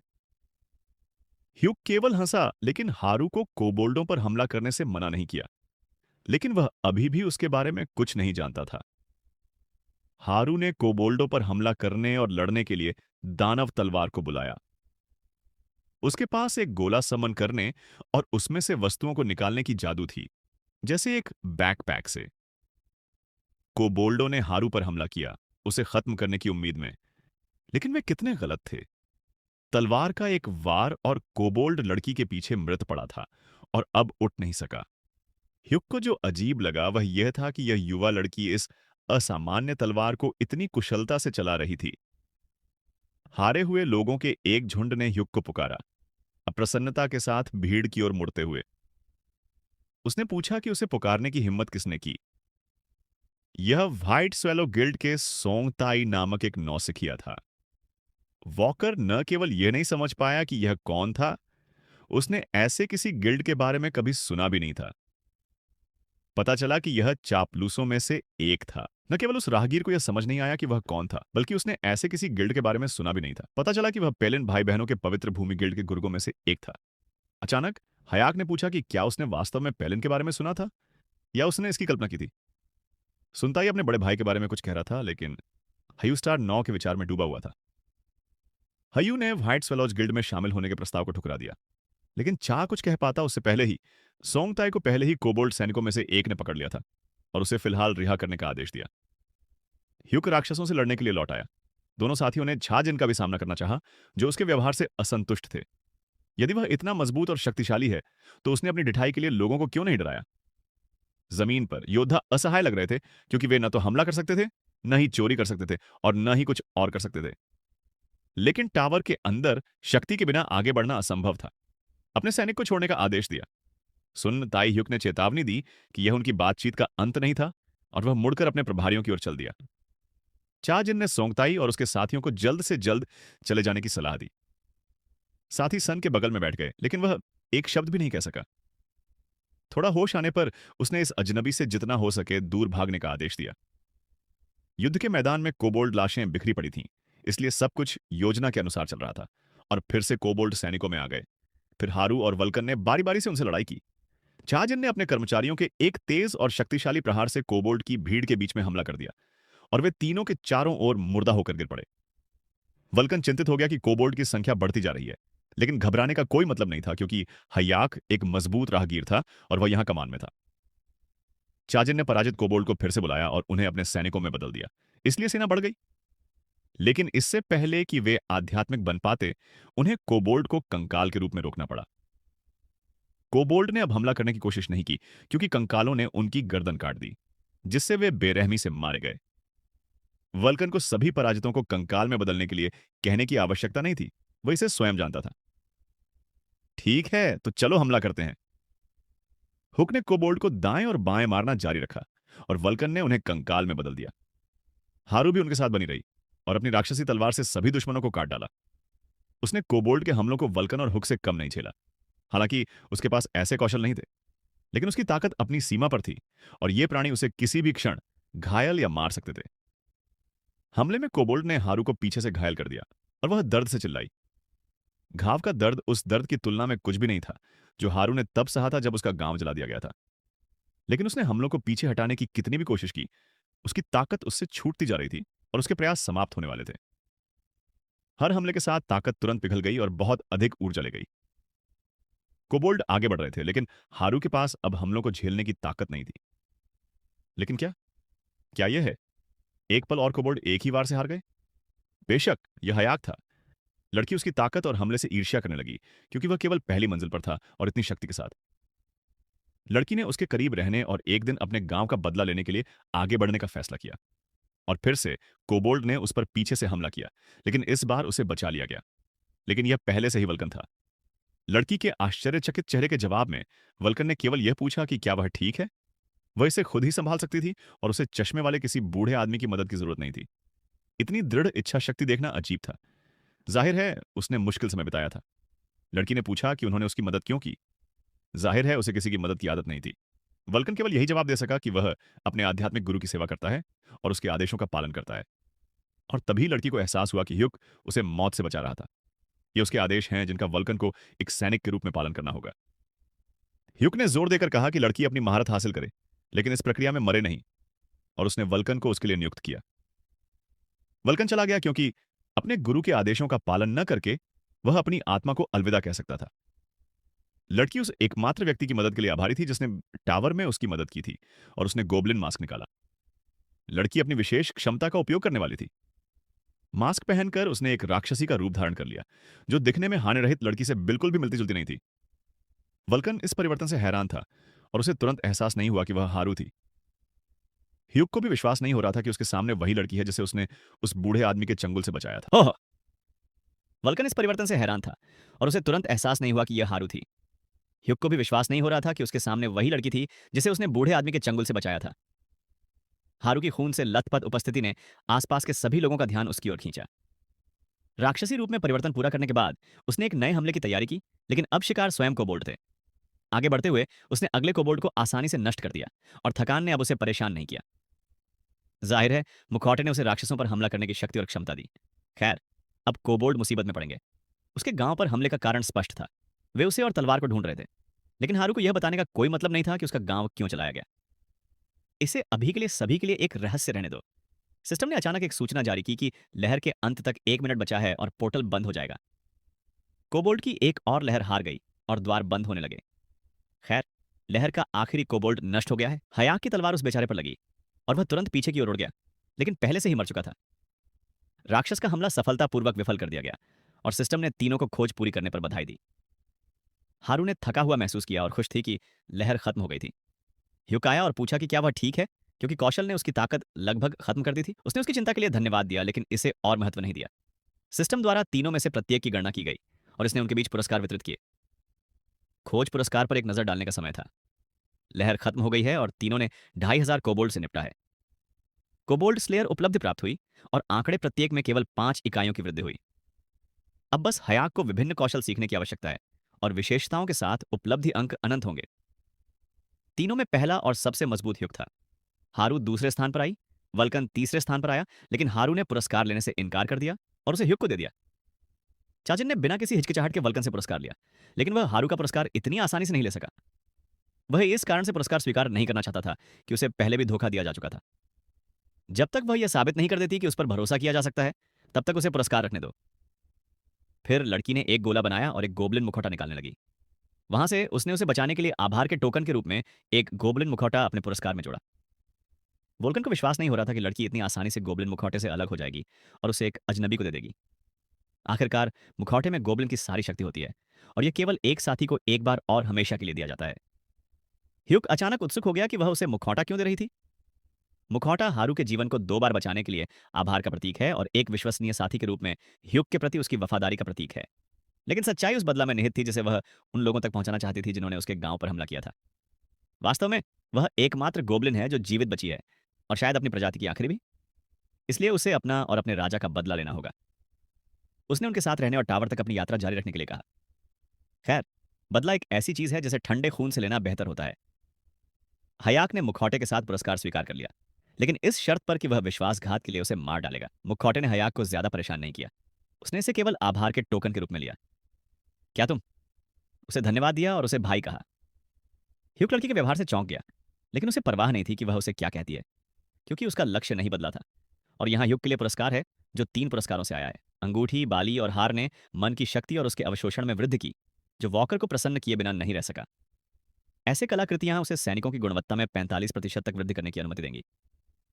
ह्यूक लगभग भूल गया और बून को बुलाया ताकि यह राक्षस उसे इनाम दे, और उसने उसे एक एकांत जगह पर आमंत्रित किया। राक्षस ने उसे इनाम के चुनाव में जल्दबाजी न करने के लिए कहा, और इसलिए उसने एक पल में फैसला कर लिया। दानवी शक्ति की एक अंगूठी मेज पर पड़ी थी, जो वॉकर को और भी अधिक अवसर दे रही थी। अंगूठी टॉवर पर विजय प्राप्त करने के लक्ष्य को प्राप्त करने और स्टार 9 को खत्म करने के लिए एकदम सही है। वोल्कन और हारू ने भी अंगूठी के बारे में पूछताछ करने का फैसला किया। अंगूठी में दानवी शक्तियां थीं। वोल्कन ने डरी हुई आवाज में पूछा कि क्या यह वास्तव में एक दानवी अंगूठी थी। अंगूठी में दानवी शक्ति थी और पहनने पर इसके प्रदर्शन में सुधार हो सकता था और असीमित आक्रमण शक्ति मिलती थी। अंगूठी केवल राक्षस के गुलामों या कठपुतलियों को दी जाती थी, लेकिन ह्युक अलग था। विशेषताओं में एक नया टैब दिखाई दिया और इसका नाम दानवी शक्ति है। बुराई के स्वामी ने भी छां के साथ हाथ मिलाने का फैसला किया, लेकिन बिना उपहार के ह्युक ने हाथ नहीं मिलाया। भ्रमित राक्षस अपने डिब्बे जांचता है और उपहार के लिए कुछ भी नहीं ढूंढ पाता है। हे गाइस, वीडियो को बीच में रोकने के लिए सॉरी। हमारा चैनल बहुत ही ज़्यादा डाउन चल रहा है। प्लीज़ सभी एक एक लाइक और कमेंट कर दीजिएगा, और हाँ, चैनल को सब्सक्राइब भी कर दीजिएगा प्लीज़। तो फिर वीडियो को शुरू करते हैं। फिर उस दानव ने एक मिशन बनाने का फैसला किया और उसका इनाम उस अंगूठी से बेहतर होगा। एक दानव से मिशन प्राप्त करने का मतलब खुद को साबित करने और मजबूत बनने का एक अच्छा मौका था। इसलिए ह्युक को इस मिशन की आवश्यकता थी और उसने इसे स्वीकार करने का फैसला किया। मिशन चाह जिनके स्तर 100 तक पहुंचने से पहले प्रसिद्ध होना था। कार्य को सफलतापूर्वक पूरा करने का इनाम कुछ भी था। विफलता का मतलब बॉल के प्रति पूर्ण समर्पण था। हारू ने दरवाजा खटखटाया और पूछा कि वह आगे क्या करने वाला है। सबसे पहले संताई को ढूंढना और उससे हो रही हर चीज के बारे में जानकारी निकालना जरूरी था। ह्युक ने वल्कन को उस छोटे आदमी को ढूंढने का आदेश दिया, जिसने जवाब में केवल यह पूछा कि उसे कैसे ढूंढना चाहिए। वोल्कान ने छा को शांत किया और कहा कि उसने अपने एक सैनिक को उस पर नजर रखने के लिए नियुक्त किया था और उसे ढूंढना कोई समस्या नहीं होगी। हारू के साथ अकेले रहने पर ह्युक ने सुझाव दिया कि वे टहलने जाएं और बात करें। बातचीत का उद्देश्य गोबलिन मास्क और वह क्या दर्शाता है इसके बारे में था। संक्षेप में, यह मुखौटा आपको गोबलिन कौशल प्राप्त करने और उनका उपयोग करने की अनुमति देता है। दूसरे शब्दों में, अलौकिक शक्तियों को बुलाना और उन्हें नियंत्रित करना संभव था। आप युद्ध को नियंत्रित करने के लिए युद्ध दूरदर्शिता में शक्तियों का उपयोग कैसे कर सकते हैं। प्रोविडेंस एक दुखद कौशल जैसा लगता था, क्योंकि अगर इसने युद्ध में मदद नहीं की तो इसका कोई मतलब नहीं था। कई बार लोगों ने ऐसे लोगों को खोजने की कोशिश की जिनमें ऐसी विशेषताएं थीं, लेकिन ह्युक को इसकी जरूरत नहीं थी। यह अजीब है। लोग बुजुर्गों के पास गए और उनसे अपना ज्ञान देने और अपने भाग्य को बदलने में मदद करने के लिए कहा। केवल प्रोविडेंस से भाग्य नहीं बदला जा सकता है, लेकिन आप अतिरिक्त से छुटकारा पा सकते हैं और फिर भाग्य एक अलग मार्ग का अनुसरण करेगा। मैं क्या कह सकता हूं? हारू के मुखौटे में उसकी विशेष विशेषता छाजिन के लिए बहुत उपयोगी हो सकती है। उसका उपहार युद्ध दूरदर्शिता में था और वह मुखौटे के साथ अब इतनी बेकार यात्री नहीं लग रही थी। ह्युक ने लड़की को गले लगाया और उसकी ओर से ऐसे गर्मजोशी भरे शब्दों के लिए धन्यवाद दिया। क्या आप इससे चौंक गईं? यू ने उससे कहा कि वह अच्छी है। नहीं, वह सबसे अच्छी थी। तलवार तारा, धनुष तारा, महान चोर, दिव्य भाला। अब वॉकर के रास्ते में इतनी दुर्गम शक्तियां नहीं थीं। दानव ने एक तस्वीर खींची और 9 पूंछ वाली लोमड़ी ने जोड़े को देखकर अपने होंठ काटे। हाँ, इस बॉल ने मुझे परेशान कर दिया, और ह्युक ने उसे जाने के लिए कहकर भेज दिया। उसने हारू से माफी मांगी, लेकिन उसने केवल ह्युक को मदद करने के लिए धन्यवाद दिया। इस मुखौटे के बदौलत वह लड़की को उसकी बदला लेने की योजना को पूरा करने में मदद कर पाएगा। उसकी खुशी की कोई सीमा नहीं थी और उसे विश्वास था कि सब कुछ उनके लिए ठीक हो जाएगा। वल्कन ने सनटे को ढूंढ लिया और उसे चुप करा दिया ताकि वह चिल्लाए नहीं और ध्यान आकर्षित न करे। वह गुस्सा था कि ह्युक इतनी देर तक गायब रहा, क्योंकि उसे उस आदमी को मारने की प्यास थी और वह मुश्किल से खुद को रोक पाया था। और यहां 2 लोग आए, एक लड़का और एक लड़की, जिनका वल्कन इंतजार कर रहा था। यदि पेलिन परिवार के संरक्षण में आने वाले गिल्डों को नष्ट करना संभव है, तो बेल का मिशन पूरा हो जाएगा। अब अगले तल पर जाने और टॉवर पर विजय प्राप्त करने का समय था। इस बीच दूसरी मंजिल के सुरक्षित क्षेत्र में पहले से ही 2 या 3 अजनबियों के बारे में अफवाहें फैलनी शुरू हो गई थीं, जिन्होंने लहर को रोकने में कामयाबी हासिल की थी। जैसे ही भीड़ जोर से चर्चा कर रही थी, एक तिकड़ी उनकी ओर बढ़ने लगी। ह्यूक एक गोब्लिन मास्क पहने हुए आगे चल रहा था। हारू और वल्कन भीड़ से थोड़ा पीछे तुरंत सवालों के साथ तिकड़ी की ओर दौड़े, उन्हें सांस लेने का मौका नहीं दिया। उसने अपना नाम नहीं बताया और केवल इतना जवाब दिया कि उसका नाम फैंटम मास्क है। भीड़ सामने खड़े व्यक्ति को देखकर आश्चर्यचकित रह गई। भीड़ में से एक ने सुझाव दिया कि मास्क टॉवर में आने से पहले एक अपराधी था। खैर, छोटे लोगों का ध्यान आकर्षित करने का विचार काम कर गया और अब हर कोई केवल उसी के बारे में बात कर रहा था। अब आगे बढ़ने का समय था और वल्कन इस तमाशबीन भीड़ से विचलित न होने बल्कि टॉवर के शीर्ष तक अपनी यात्रा जारी रखने के लिए सहमत हो गया। त्रिमूर्ति उतनी ही अचानक गायब हो गई जितनी अचानक वे प्रकट हुए थे। भीड़ को सोच में छोड़ दिया। त्रिमूर्ति सुरक्षित रूप से अगले तल पर चली गई और सिस्टम द्वारा एक नया कार्य जारी किया गया। अगले तल पर जाने के लिए 10 कोबोल्ड और 10 कोबोल्ड योद्धाओं को नष्ट करना आवश्यक था। वल्कन को आध्यात्मिक सैनिकों में सर्वश्रेष्ठ होने के नाते इस कार्य को करने दें। वल्कन युद्ध का अनुमान लगाते हुए खुशी से कार्य शुरू करने के लिए सहमत हो गया। ह्यूक ने केवल लड़की को अनुभव प्राप्त करने और खुद को प्रशिक्षित करने के लिए अपने साथ ले जाने के लिए कहा। हारू हैरान थी लेकिन वल्कन के साथ जाने के लिए सहमत हो गई। जबकि वे दोनों कार्य में व्यस्त हैं, ह्यूक राक्षसी शक्ति का उपयोग करने में व्यस्त रहेगा। अब इस शक्ति का परीक्षण करने का समय है, जो शक्तिशाली जातियों में से एक की थी। राक्षसी ऊर्जा का चेहरा बनाना संभव था और अब इसे आत्मा के साथ एकजुट करने का समय था। यह उस शक्ति का परीक्षण करने का समय है जो एक शक्तिशाली जाति से संबंधित है। राक्षसी ऊर्जा का चेहरा बनाना संभव था और अब उसे आत्मा के साथ एकजुट करने का समय था। हारू ने उसे यह कहकर विचलित कर दिया कि झाड़ियों में कोई है। दरअसल वहां एक छोटा बोना छिपा हुआ था जो उसके फायदे का था। शिकार खुद हयाक के पास आया और उस पर राक्षसी शक्ति का परीक्षण करने का यह सही समय था। चलो कार्रवाई में आते हैं। बौना हमले को चकमा देता हुआ दिखाई दिया, लेकिन यह सिर्फ एक भ्रम था। राक्षसी हमले के प्रभाव में बौना धीरे धीरे मरने लगा और हारू तुरंत नहीं समझ पाया कि क्यों। एक और सेकंड और बौना धुएं के बादल की तरह घुल गया और अब मौजूद नहीं था। और अब आत्मा शरीर छोड़ चुकी है, जो अभी हाल ही में जीवन से भरपूर था। अब इन दो संस्थाओं को एक में मिलाने और देखने का समय है कि इसका क्या परिणाम होता है। विलय के दौरान राक्षसी ऊर्जा की अधिकता के कारण आत्मा ढाने लगी। ऊर्जा घनत्व को कम करने के बाद उसने दो संस्थाओं के संलयन को जारी रखना शुरू कर दिया। संलयन सफल रहा और अब उसके सामने एक आध्यात्मिक नहीं बल्कि एक राक्षसी सैनिक प्रकट हुआ। लड़की खुश थी कि ह्यूग इस संलयन में सफल रहा था और वह खुश थी। चूंकि केवल राक्षसों के पास राक्षसी ऊर्जा थी, इसलिए किसी को नहीं पता था कि इसे नियंत्रित करना कितना आसान था।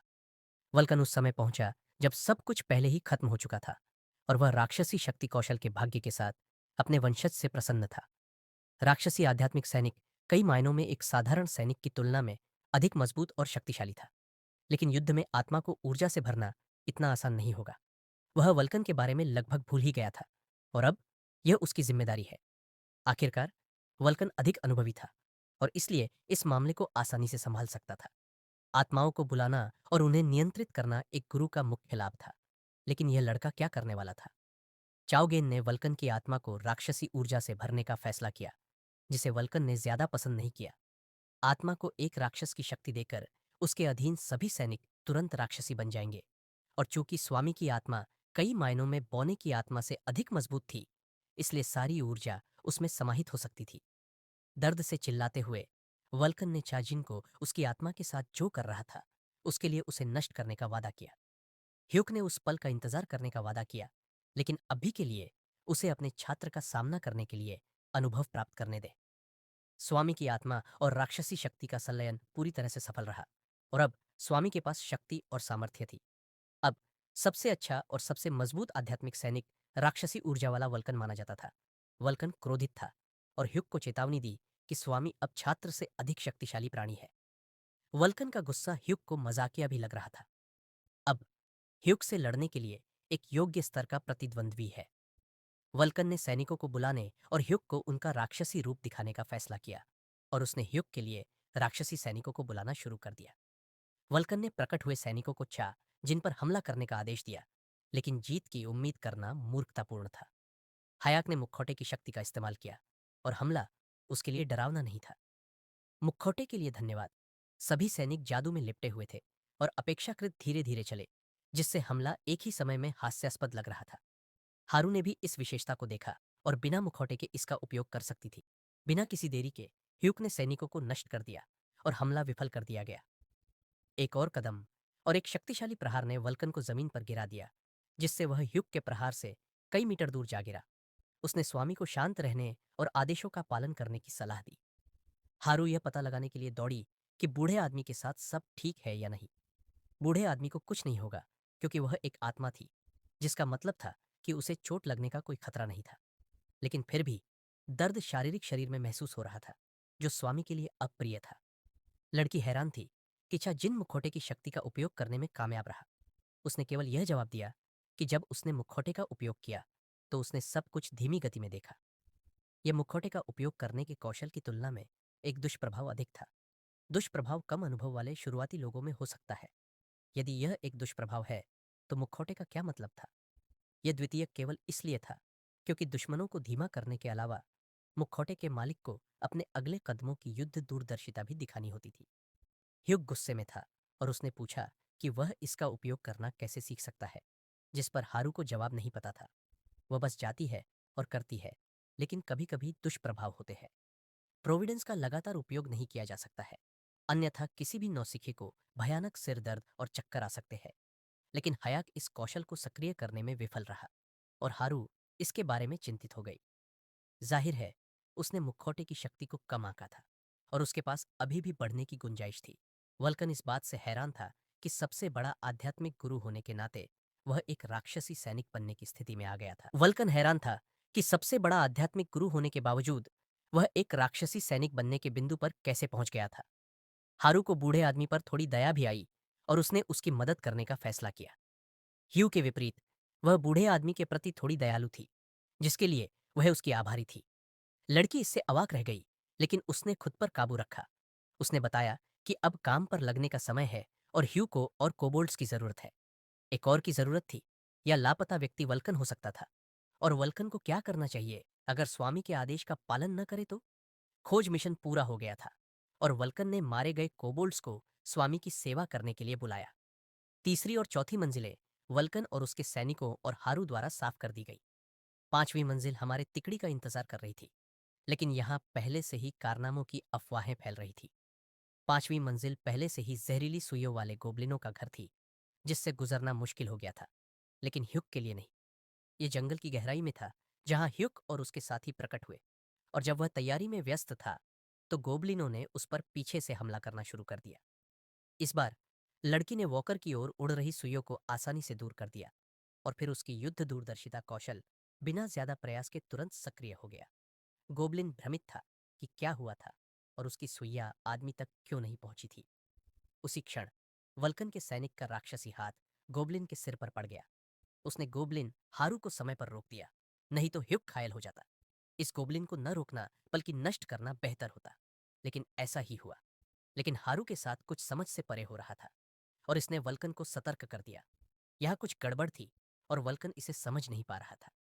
तभी ह्युक, जिसने अपनी तैयारी पूरी कर ली थी, ने उन्हें पुकारा, लेकिन हारू समझ नहीं पाई कि क्या हुआ था और उसके हाथों में तलवार क्यों थी। अब राक्षसों की एक नई लहर बनाने का समय है, और न केवल उन्हें बुलाने का, क्योंकि पांचवी मंजिल पर अब कोबोल्ड्स के बजाय गोबलिन पैदा हो रहे थे। गोबलिन स्लेयर उपलब्धि प्राप्त करना संभव था, लेकिन जब चाहे राक्षसों पर हमला करना असंभव था, क्योंकि उनका स्वामी प्रकट हो सकता था, जो अच्छा संकेत नहीं था। हायुक का दानव स्वामी का शिकार करने का कोई इरादा नहीं था। वह लहर को मैन्युअल रूप से बनाना चाहता था। वल्कन और हारू ने उसे आश्चर्य से देखा, क्योंकि उन्होंने ऐसी किसी चीज के बारे में कभी सुना भी नहीं था। लेकिन किसी ने भी ऐसी किसी चीज के बारे में न तो सुना था और न ही जाना था। लेकिन ह्यू ने मंजिलों पर छापे के दौरान कुछ सीखा। बात यह थी कि छापे के दौरान चौथी और तीसरी मंजिल के बीच एक अंतर था, जो अजीब था। और तब उसे एहसास हुआ कि प्रत्येक क्षेत्र में बीच में एक राक्षस स्पॉन पॉइंट होता है, और यदि आप इस क्षेत्र में माना निर्देशित करते हैं तो लहर के दौरान की तरह राक्षस प्रकट होंगे, लेकिन वे मैन्युअल रूप से बनाए जाएंगे। लेकिन ह्युक ने पहली बार ऐसा करने की कोशिश की है। उन्हें इस लहर के साथ अधिक सावधान रहना पड़ा। क्योंकि 300वीं मंजिल के बाद 4 शक्तिशाली प्राणी भी राक्षसों पर काबू नहीं पा सकेंगे। यह एक अजीब पहेली थी। कौशल प्रकट हुआ, ज्ञान था, लेकिन इसे बिना तैयारी के इस्तेमाल नहीं किया जा सकता था। तैयारी के लिए आपको और लहरें बनाने और सुरक्षित क्षेत्र में अपनी विशेषताओं को मजबूत करने की आवश्यकता थी। हर कोई अचानक उत्तेजित हो गया और सोचा कि टॉवर के केंद्र में कहीं भूकंप आया है। लेकिन यह पहली मंजिल पर एक और लहर थी, जो स्वयं ह्यूग के कारण हुई थी। और यह लहर अब कोबोल्ड्स के साथ नहीं थी, बल्कि जहरीले तीरों वाले गोबलिनों के साथ थी। नए लोग लहर के बारे में हैरान थे, क्योंकि किसी भी चीज ने इसकी उपस्थिति का पूर्वाभास नहीं दिया था। भागते हुए नए लोगों में से एक सुई से टकरा गया और जमीन पर गिर गया। हिलने का मौका भी नहीं मिला। इस बीच गोबलिन जोड़े के पास आ रहे थे और उन पर फिर से हमला करने वाले थे, लेकिन उनका उद्धार पहले से ही पास था, जैसा कि अपेक्षित था। चूंकि ह्युक ने लहर बनाई थी, इसलिए वह यहाँ एक भूतिया मुखौटे के रूप में प्रकट हुआ। नए लोग बच गए और एक शक्तिशाली योद्धा के रूप में चाजिन के उदय पर प्रसन्न हुए।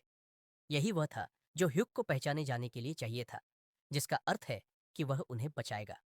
अपने सैनिकों को बुलाकर उसने वेव गेट से निकलने वाले किसी भी व्यक्ति पर हमला करने का आदेश दिया। वल्कन गुस्से में था, क्योंकि वे उसके सैनिक थे।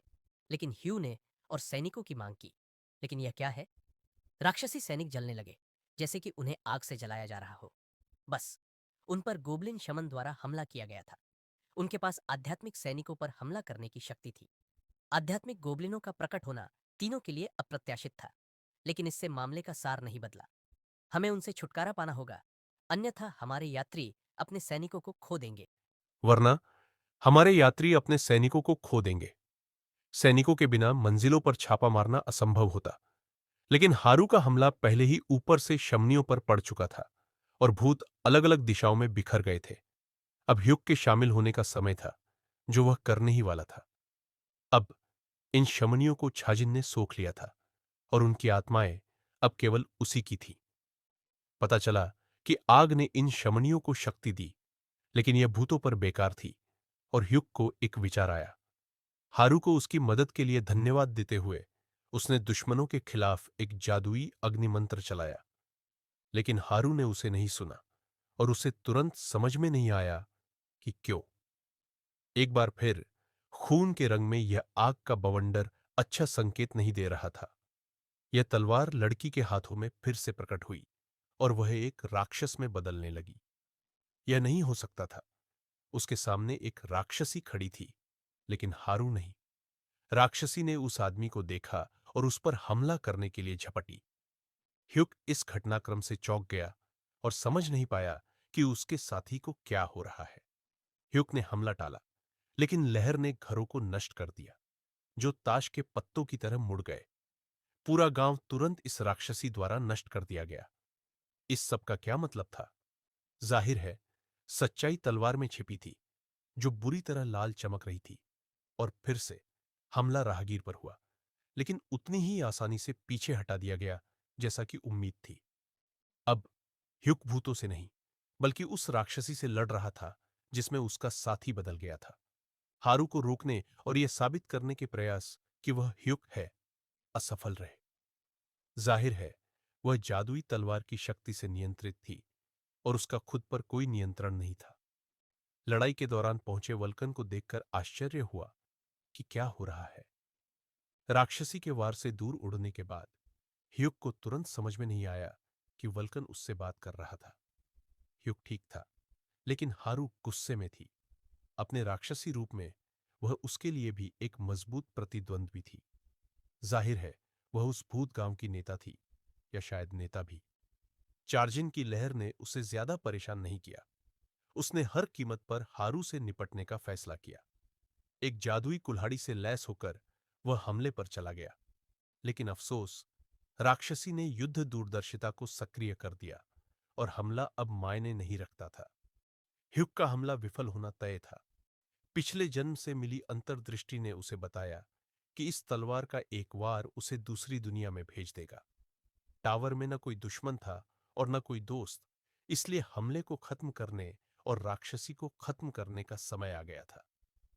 ह्युक का अगला हमला और उसकी कुल्हाड़ी हारू के सिर से 1 सेंटीमीटर दूर रुक गई।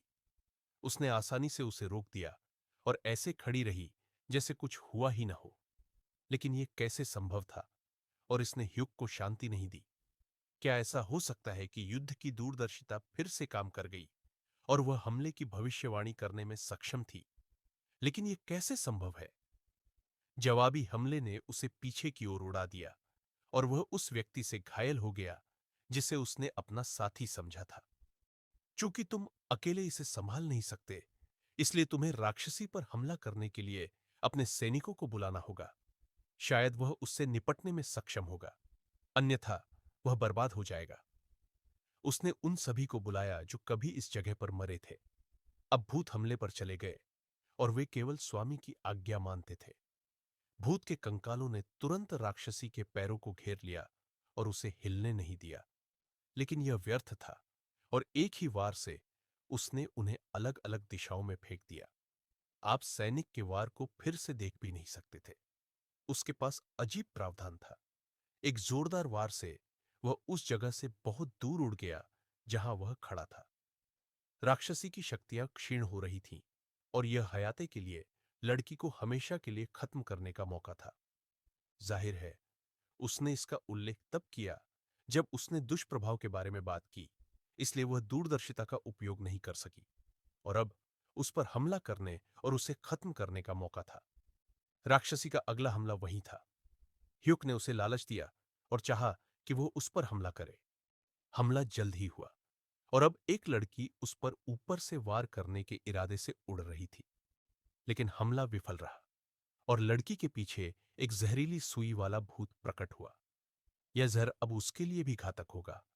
इस लड़की को मारने से रोकने के लिए कुछ भी नहीं था, क्योंकि प्रोविडेंस अब काम नहीं कर रहा था और सुइया राक्षसी की ओर उड़ गई। राक्षसी ने भूतों की भीड़ से लड़ने की हर तरह से कोशिश की, उनकी जहरीली सुइयों को पीछे हटाते हुए। इससे ह्यूग को गुस्सा आने लगा था। राक्षसी ने उस पर हमला किया, लेकिन चूक गई और ह्यूग केवल एक तरफ कूद गया। हमला जारी रहा और ह्यूग को कुछ करने की जरूरत थी, लेकिन तभी सुई लड़की को लगी और वह गिर गई। हमला पूरा होने से पहले और तुरंत हारू जाग गई, लेकिन वह अब आसपास के किसी भी व्यक्ति पर हमला नहीं कर सकती थी। कमजोरी और दुष्प्रभाव के कारण वह इससे निपटने में कामयाब रहा। जहरीली सुई वाले भूत ने अपना काम कर दिया। लेकिन वह अब आसपास के क्षेत्र से किसी पर भी हमला नहीं कर सकती थी। कमजोरी और दुष्प्रभाव के कारण वह इससे निपटने में कामयाब रहा। जहरीली सुई वाले गोबलिन ने अपना काम कर दिया, अर्थात वह डेड जोन में प्रकट हुआ और उसने लड़की को झर वाली सुई चुभाई, जिसे इस हमले की उम्मीद नहीं थी। चोट लगने के बाद लड़की ऊंचाई से गिरने लगी और मर सकती थी अगर ह्यूक ने हारू को नहीं पकड़ा होता, और वह सुरक्षित थी। लेकिन पता चला कि सुई ह्यूक को भी लगी थी और उसे लकवा महसूस होने लगा। जॉम्बी गोबलिन को झर वाली सुई लाने का आदेश देकर उसने खुद को ठीक करने का इरादा किया। मंत्र का उपयोग करके वह लकवाग्रस्त जहर के प्रति प्रतिरक्षित हो गया। अब उसके साथ क्या करना चाहिए, क्योंकि उसने लगभग उसे मार डाला था। ठीक है, उसे आराम करने दो और फिर हम तय करेंगे कि तुम्हारी क्षमता का क्या करना है। इस बीच हारू ने खुद को अपने अवचेतन में एक राक्षसी जगह पर पाया। राक्षसी ने उससे बात की और बताया कि लड़की के पास अब मारने के लिए एक राक्षसी तलवार है। राक्षसी इस बात से हैरान थी कि लड़की अभी इसके लिए बहुत छोटी थी। राक्षसी एक गोबलिन की तरह दिखती थी, लेकिन यह कुछ मायनों में ही ऐसा लगता था। वह वास्तव में एक गोबलिन थी, लेकिन वह मुद्दा नहीं था। उसने लड़की को चेतावनी दी कि तलवार में विनाशकारी शक्ति है, लेकिन बदले में यह धारण करने वाले की चेतना को खा जाती है। लड़की को चेतावनी देकर राक्षसी गायब हो गई और हारू ह्यूग के पीछे जाग गई। वह ठीक उसी समय जागी जब यात्री छठी मंजिल के सुरक्षित क्षेत्र में पहुंचे। तुम? चौंक कर पूछा, और पूछा कि यह जिन उसे क्यों ले जा रहा था और यहां क्या हो रहा था। कुछ समय बाद ह्यूग और वल्कन लड़की से अगले कदम के बारे में बात करने गए। सीधे 10वीं मंजिल पर जाने का फैसला किया गया, जहां बॉस और बड़ा शहर था। लेकिन बॉस कोई और नहीं बल्कि मॉन्स्टर लॉर्ड था, जिसकी अपार शक्ति और ताकत थी। हारू ने ठीक होने के बाद उनके साथ जाने का वादा किया, लेकिन दुर्भाग्य से ऐसा नहीं हुआ। हारू के कार्यों ने वल्कन और ह्यूग के साथ मिलकर टॉवर की आगे की विजय को समाप्त कर दिया। लड़की को समझ नहीं आया कि वे उससे छुटकारा क्यों पाना चाहते थे। ह्यूग ने यह पता लगाने की कोशिश की कि उसे 5वीं मंजिल पर जो हुआ उससे क्या याद है, लेकिन उसे कुछ भी याद नहीं था, जैसे किसी ने उसकी यादें मिटा दी हों। उसकी तलवार ह्यूग की तलवार से कमतर नहीं थी, लेकिन बदले में यह सक्रिय की अवधि के लिए चेतना को खा जाती थी। जब उसने अपनी तलवार सक्रिय की, जैसा कि ह्यूक ने कहा, तो लड़की ने उस पर हमला किया और इस तरह उसे केवल एक जहरीली सुई से हराना पड़ा। इसलिए यदि वह उनके साथ टॉवर पर विजय प्राप्त करना जारी रखना चाहती है तो उसे तलवार का उपयोग किए बिना अकेले ही 10वीं मंजिल तक पहुंचने दो। हारू सहमत हो गई और खुश थी कि उसे सुधार करने का मौका दिया गया। बहुत बढ़िया, उन्होंने यही फैसला किया। अब नायकों के विदा होने का समय था और उन्होंने लड़की के पास लबादा छोड़कर अलविदा कहना शुरू कर दिया। ह्यूक ने उसे इसे न उतारने की सलाह दी क्योंकि उसकी वेशभूषा में एक गोबलिन लड़की की देखभाल कर रहा हो यह बहुत कम लोगों को पसंद आएगा। ह्यूक और वल्कन को इस बात का अफसोस था कि ऐसा साथी उन्हें छोड़कर चला गया था, लेकिन उसे यह साबित करना था कि उस पर भरोसा किया जा सकता है। जब वे विदा हुए तो लड़की ने जल्द ही उनसे मिलने और हर कीमत पर अपनी यात्रा जारी रखने का वादा किया। उसे यह साबित करना था कि वह भरोसेमंद है। इस बीच वल्कन और ह्यूक पहले ही 9वीं मंजिल पर पहुंच चुके थे और रास्ते में आने वाले राक्षसों से आसानी से निपट रहे थे। अगला गोबलिन समूह उनके लिए कोई मुकाबला नहीं था और उन्होंने उनसे आसानी से दाएं बाएं निपटा। बड़े गोबलिन भी बीजों की तरह थे और चाजिन ने वल्कन की मदद के बिना उनसे आसानी से निपटा। हमलों से बड़े गोबलिन सामान्य लोगों की तरह ही गिर गए, बस शोर ज्यादा था। एक के बाद एक बार हमला जारी रहा और गोबलिन खिड़की पर मक्खियों की तरह मर गए।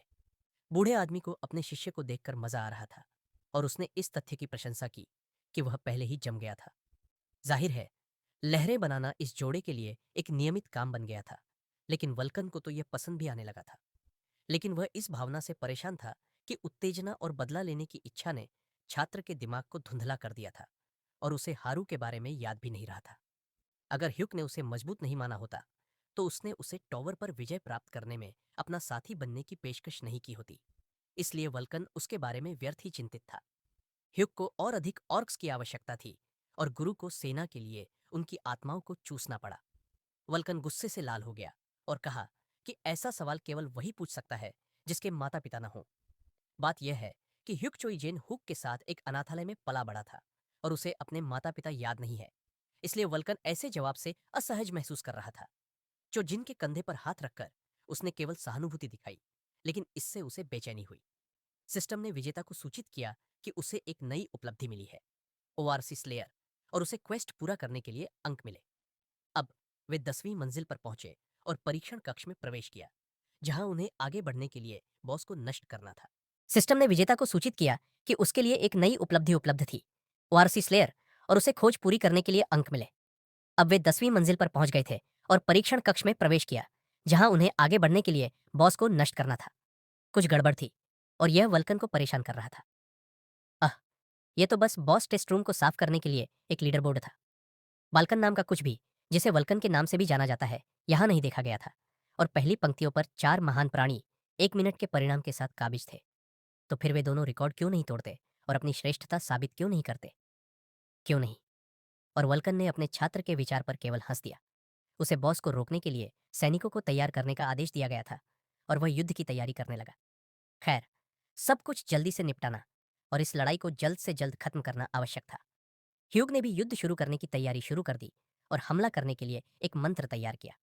हायाक ने एक मौलिक मंत्र डाला और बॉस को कम से कम समय में हराने के लिए अन्य मंत्र भी डालने का फैसला किया। पियर्स का मंत्र, गंभीर क्षति, लचीलापन और चपलता वाकर के मुंह से निकली और वह दृढ़ था। और हाँ, युद्ध को जल्दी खत्म करने के लिए शैतानी शक्ति का सबसे महत्वपूर्ण मंत्र भी। पहली बार उसने ओडिन के भाले का मंत्र इस्तेमाल किया, जो 10वीं मंजिल पर सबसे शक्तिशाली हथियार था। 3, 2, 1 और मिशन शुरू हुआ। एक विशाल ओआरसी को बुलाया गया और हमारी जोड़ी को तुरंत उस पर हमला करना था।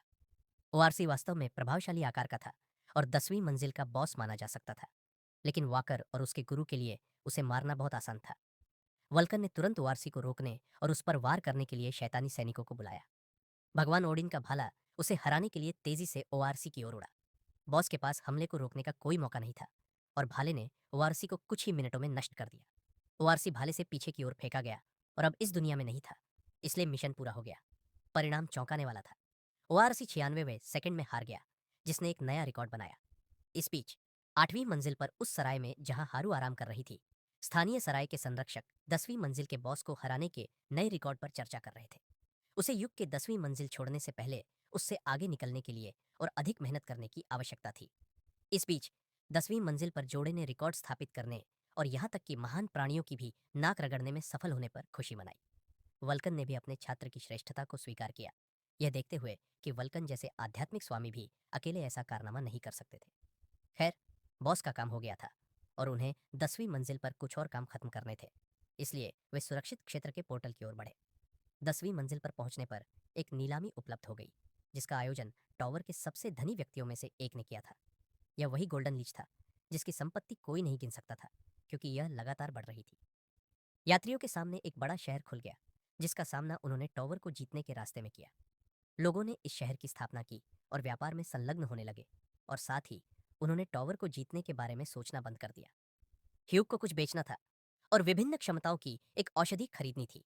नीलामी पर प्रतिबंध हटाने से इस खूबसूरत शहर में व्यापार के फलने फूलने में जरा भी बाधा नहीं आई। हालांकि वल्कन ने नीलामी के बारे में सोचा, उसने उस पर ज्यादा ध्यान नहीं दिया। ह्यूग ने नीलामी में भाग लेने का अवसर नहीं छोड़ा और घोस्ट मास्क के नाम से पंजीकरण कराया। हर जगह खाने के स्टॉल, हथियार बनाने वाले कारीगर और सराय थे जो गोल्डन लीच के थे। कौन?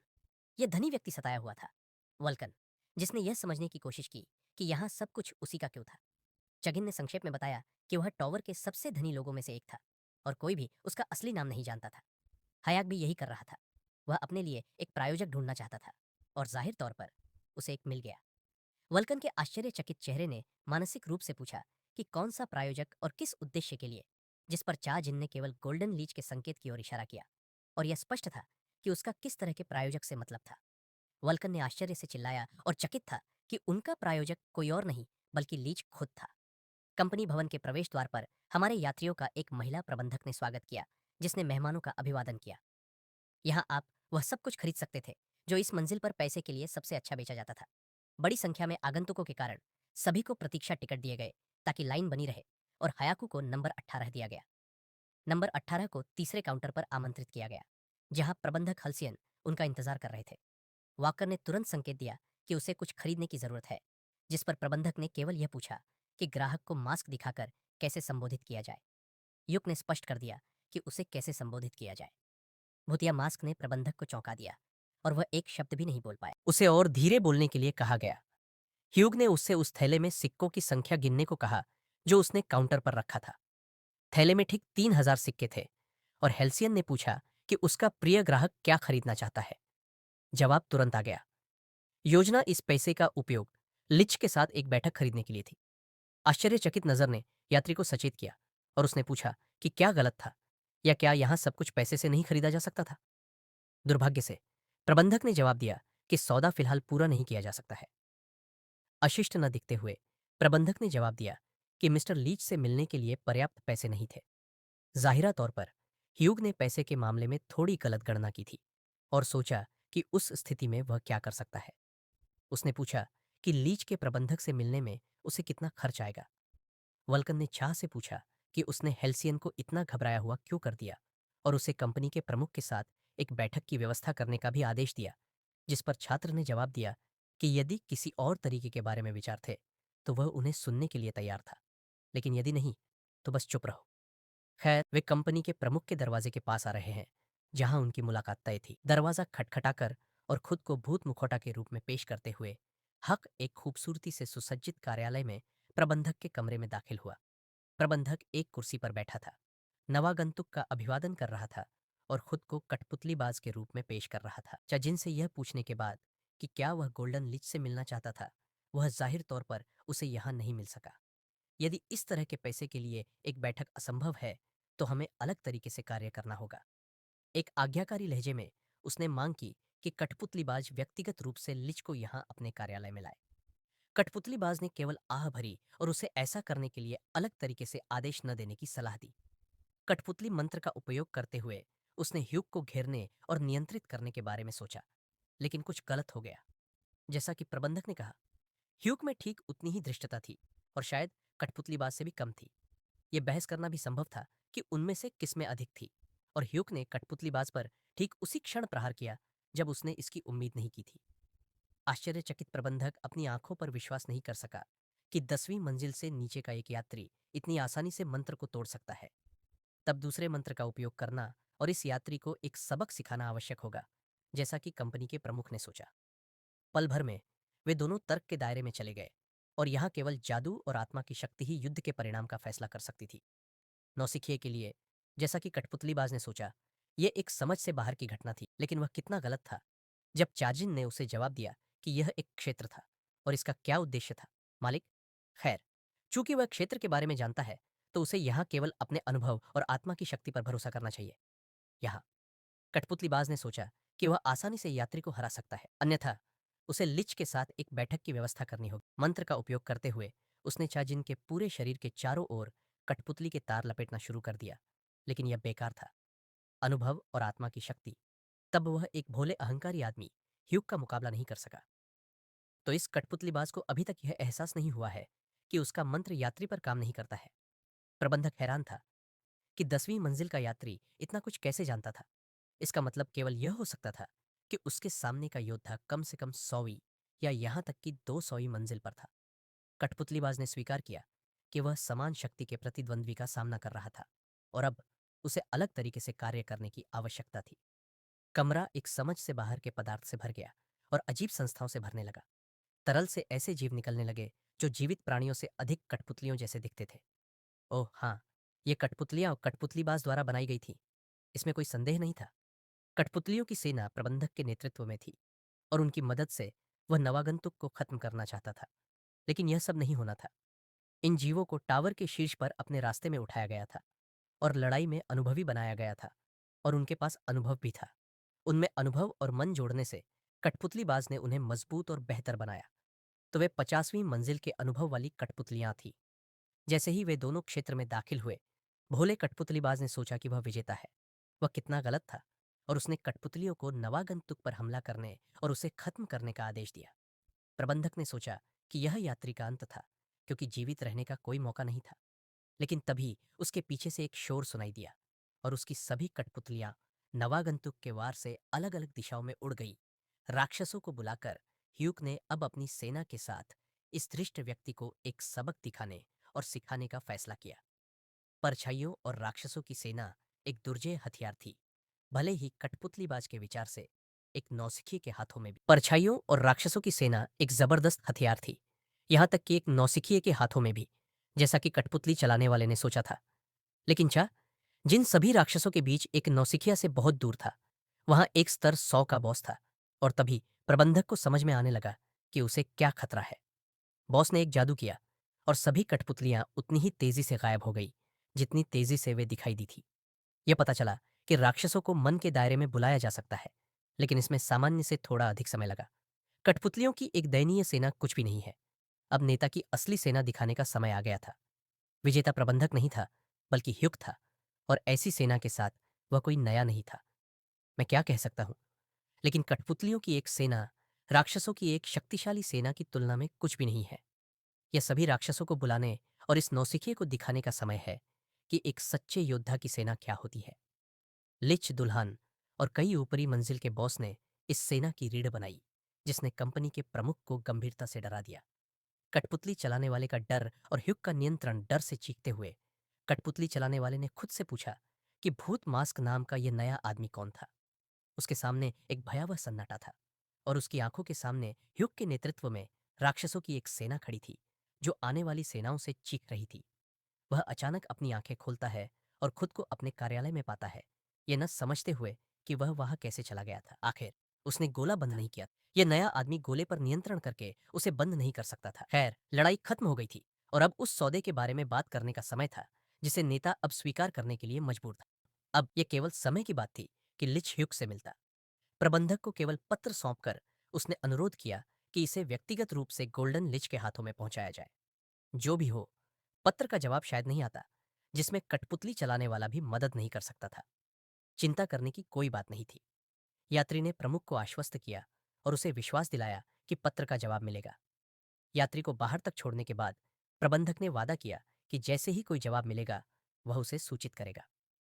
नई शुरुआत और गिल में प्रवेश वॉल्कन पजल था कि प्रबंधक इतना टूटा हुआ और निराश क्यों लग रहा था, जैसे कि वह किसी आपदा से गुजरा हो।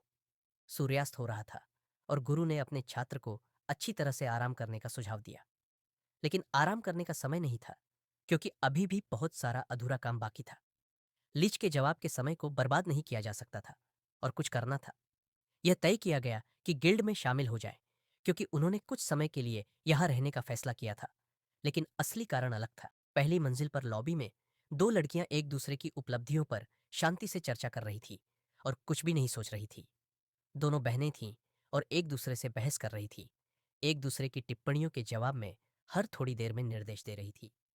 यह स्पष्ट नहीं था कि टॉवर पर विजय प्राप्त करने के बजाय वे गिल्ड भवन की 10वीं मंजिल की लॉबी में क्यों घूम रही थी। आखिर उनके विचार में केवल एक मूर्ख ही पेलिन परिवार के संरक्षण में एक पवित्र गिल्ड पर हमला कर सकता था। मास्क के भ्रम का उपयोग करते हुए हायक अब एक अलग व्यक्ति था और दोनों लड़कियों की बातचीत के बीच लॉबी में प्रवेश करता है। यह पूछने पर कि उसे यहाँ क्या लाया, हायक ने जवाब दिया कि वह गिल्ड में शामिल होना चाहता है। आश्चर्यचकित लड़कियों ने राहत की सांस ली जब उन्होंने सुना कि यह एक नौसिखिया था जो गिल्ड में शामिल होना चाहता था। ह्यूग की शक्ति का प्रदर्शन। लड़कियों ने इस नए व्यक्ति के माध्यम से असीमित शक्ति प्राप्त करने की एक योजना बनाई। उन्होंने युवक से आने और यह बताने के लिए कहा कि उसे गिल्ड की सिफारिश किसने की थी। उसने अनजान होने का नाटक किया और कहा कि उसे यहाँ इसलिए लाया गया क्योंकि गिल्ड लोकप्रिय था। उसे स्वीकार करने से पहले लड़कियों ने उसकी क्षमताओं को देखने का फैसला किया। उसने उन्हें अपनी ताकत दिखाने के लिए एक सिक्का मांगा। उसने उनसे सिक्के को ध्यान से देखने के लिए कहा और वह उन्हें अभी एक पल में सब कुछ दिखाएगा। सिक्का दो उंगलियों के बीच टूट गया और लड़कियों को आश्चर्यचकित कर दिया। उसने यह भी कहा कि वह जादू की थोड़ी बहुत मूल बातें जानता है और इससे उन्हें और भी आश्चर्य हुआ।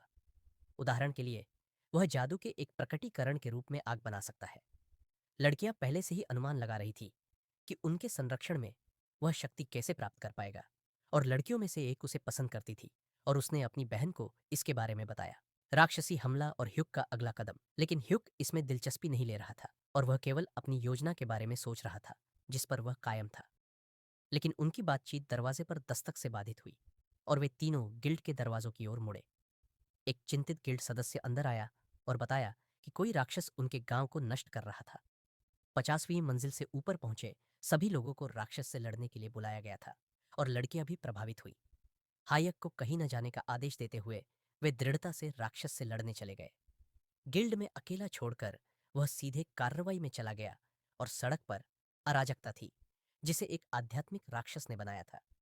लेकिन जैसा कि स्पष्ट हो गया, यह वोल्कान था जो ध्यान भटकाने के अपने गुरु के आदेश का पालन कर रहा था।